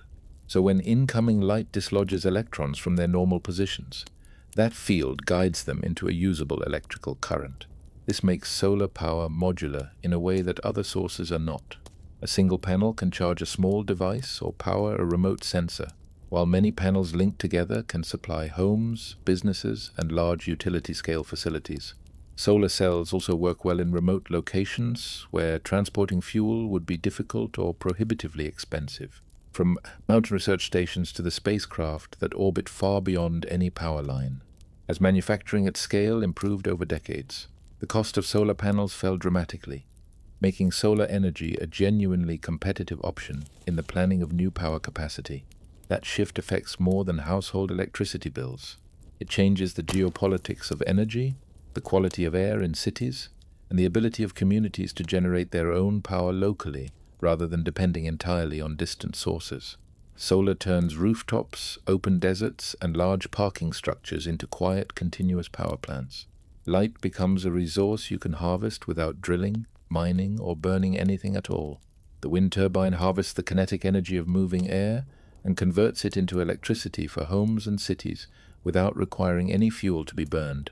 Wind turbines work by allowing air to push against shaped blades, designed on the same aerodynamic principles as aircraft wings, creating lift that causes the rotor assembly to spin.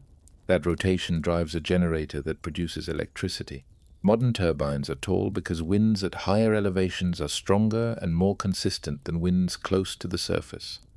And long, carefully engineered blades sweep large areas to gather more energy with each full rotation. Wind power varies with weather patterns, yet improved forecasting tools and smarter grid management have made that variability much more manageable. And spreading turbines across wide geographic areas naturally smooths out the periods of local calm. Offshore wind carries additional advantages because winds over open water tend to be steadier and stronger than winds over land. This technology also changes how land is used in ways that most other energy sources do not. Wind turbines can share farmland and grazing pasture with the agriculture that was already there. So electricity generation does not need to displace existing productive land use. Wind energy carries real challenges, visual impact on landscapes that many people value, documented risks to flying wildlife, and the need for long transmission lines to carry power from windy regions to population centers. Yet it provides electricity without combustion at the point of generation, and that helps reduce both air pollution and the accumulation of greenhouse gases in the atmosphere. It is ancient wind power reborn as modern industrial infrastructure, harnessing the same restless force that once filled sails and turned grinding stones. The desalination plant separates fresh water from seawater and reshapes what is possible for communities living where fresh water is scarce. Along many coastlines and in many arid inland regions, water is abundant in one form, yet undrinkable in that form, because dissolved salt makes it unsafe and harmful for most human uses.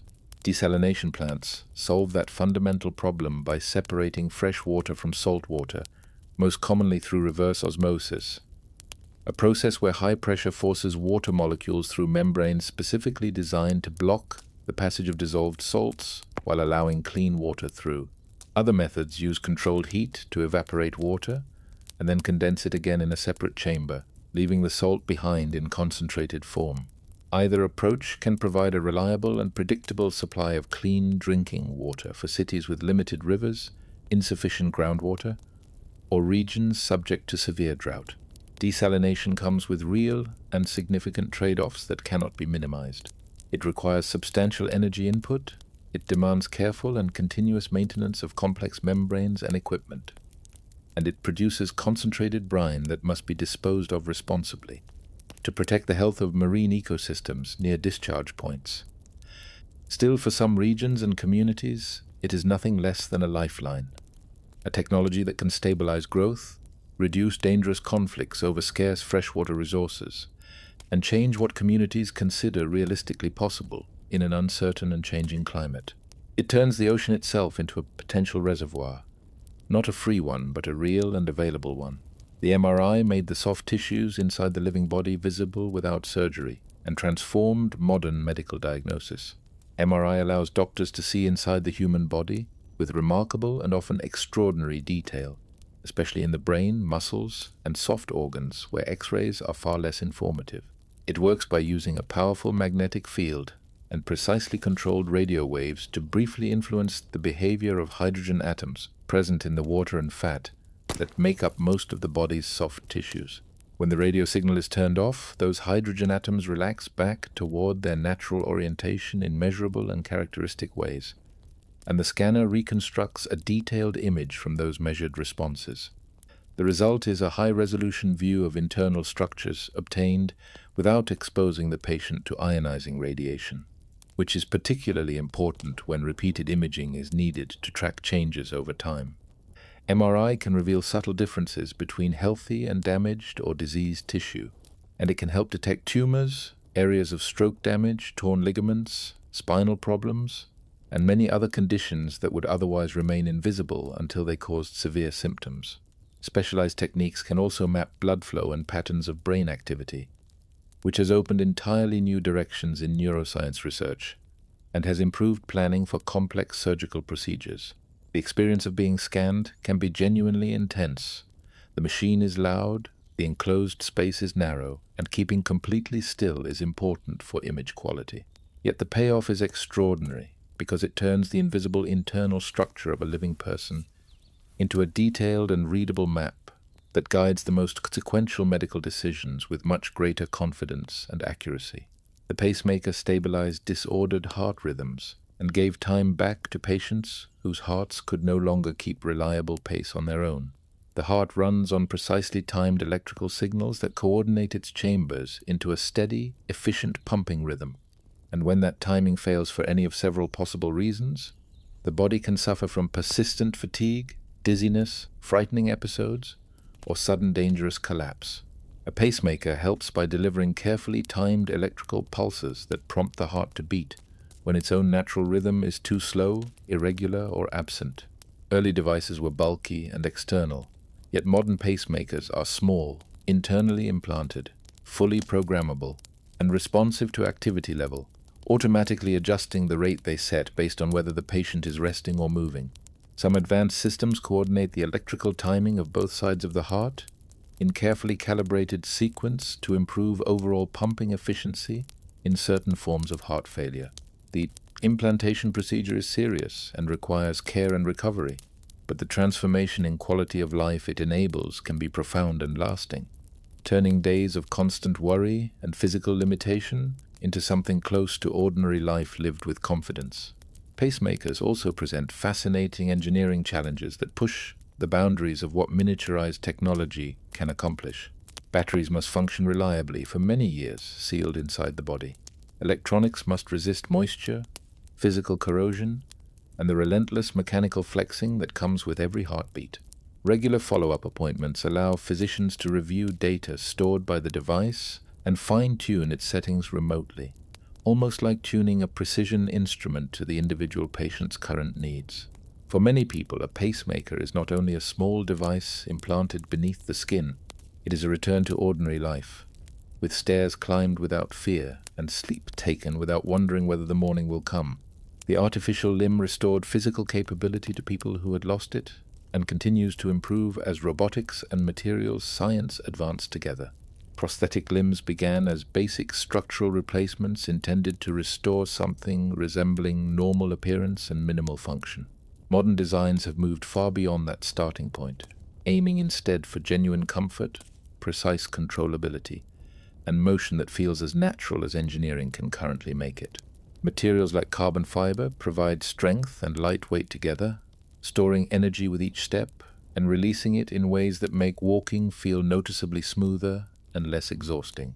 Myoelectric prostheses detect electrical signals generated by residual muscles that remain after amputation and translate the patient's intended movements into motion of the prosthetic hand or wrist, restoring functional grips for many important daily tasks.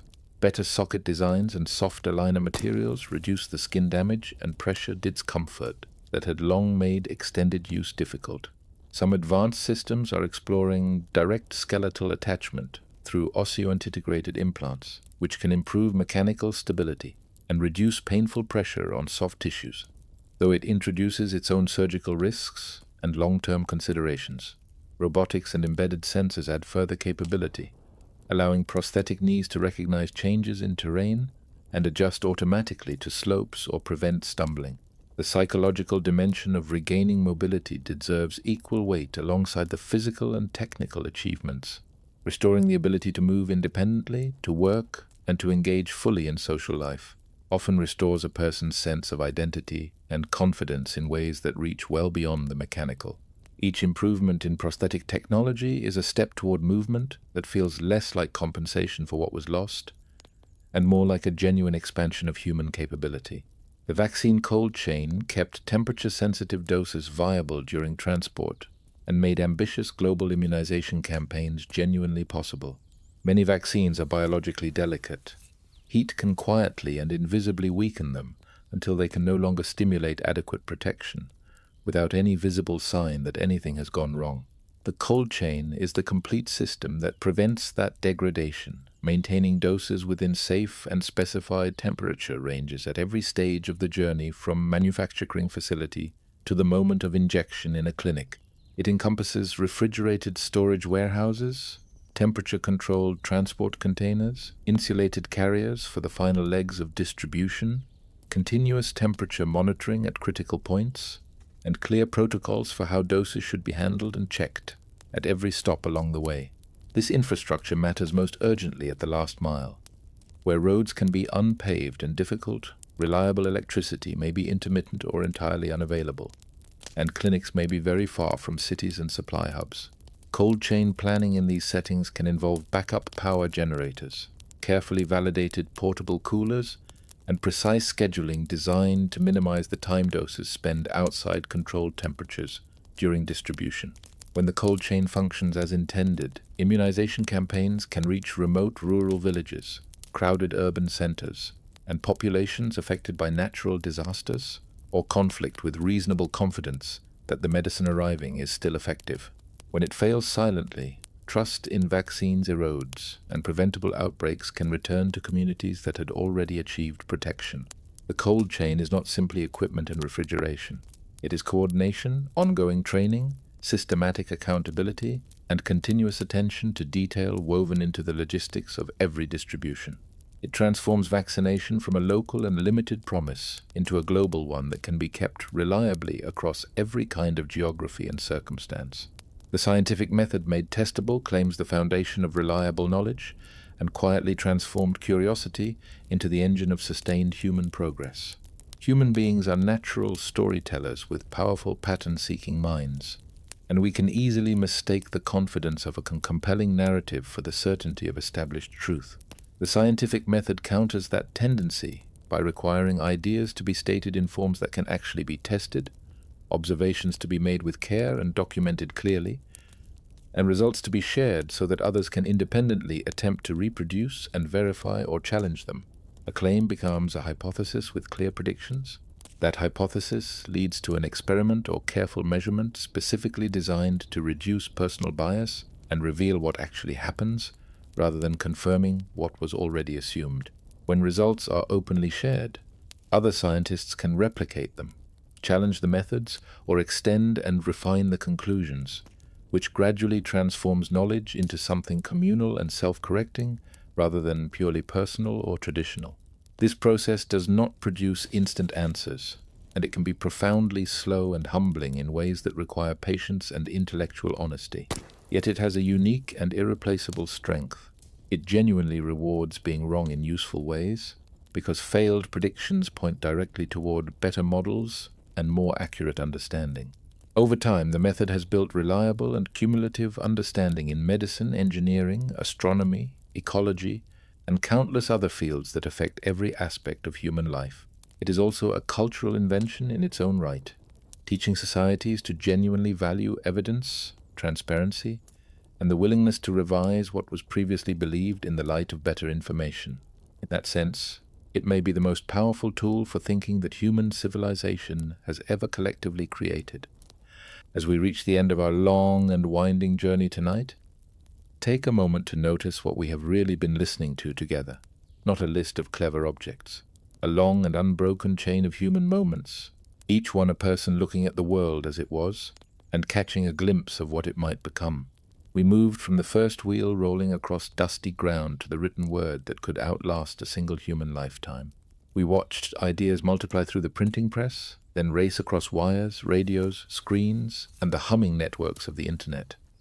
We followed heat into engines, engines into locomotives, and locomotives into flight, until the great oceans of the world became something you could cross between one meal and the next.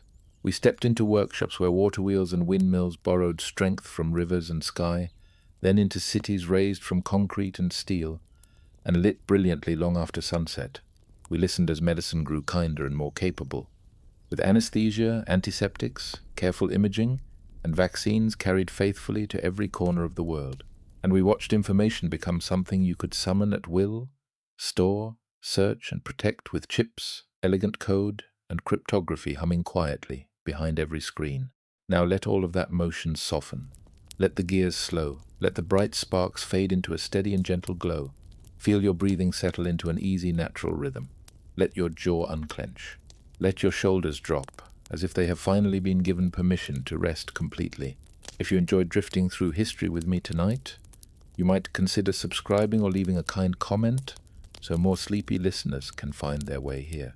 And if you are still awake, there will be another video waiting on the screen, ready to carry you a little further onward. One more chapter, one more quiet adventure in the dark. For now, you have nothing to solve and nowhere you need to go. Just a calm and resting mind, a body settling into stillness, and a world that can wait patiently until morning. Sleep well, and good night.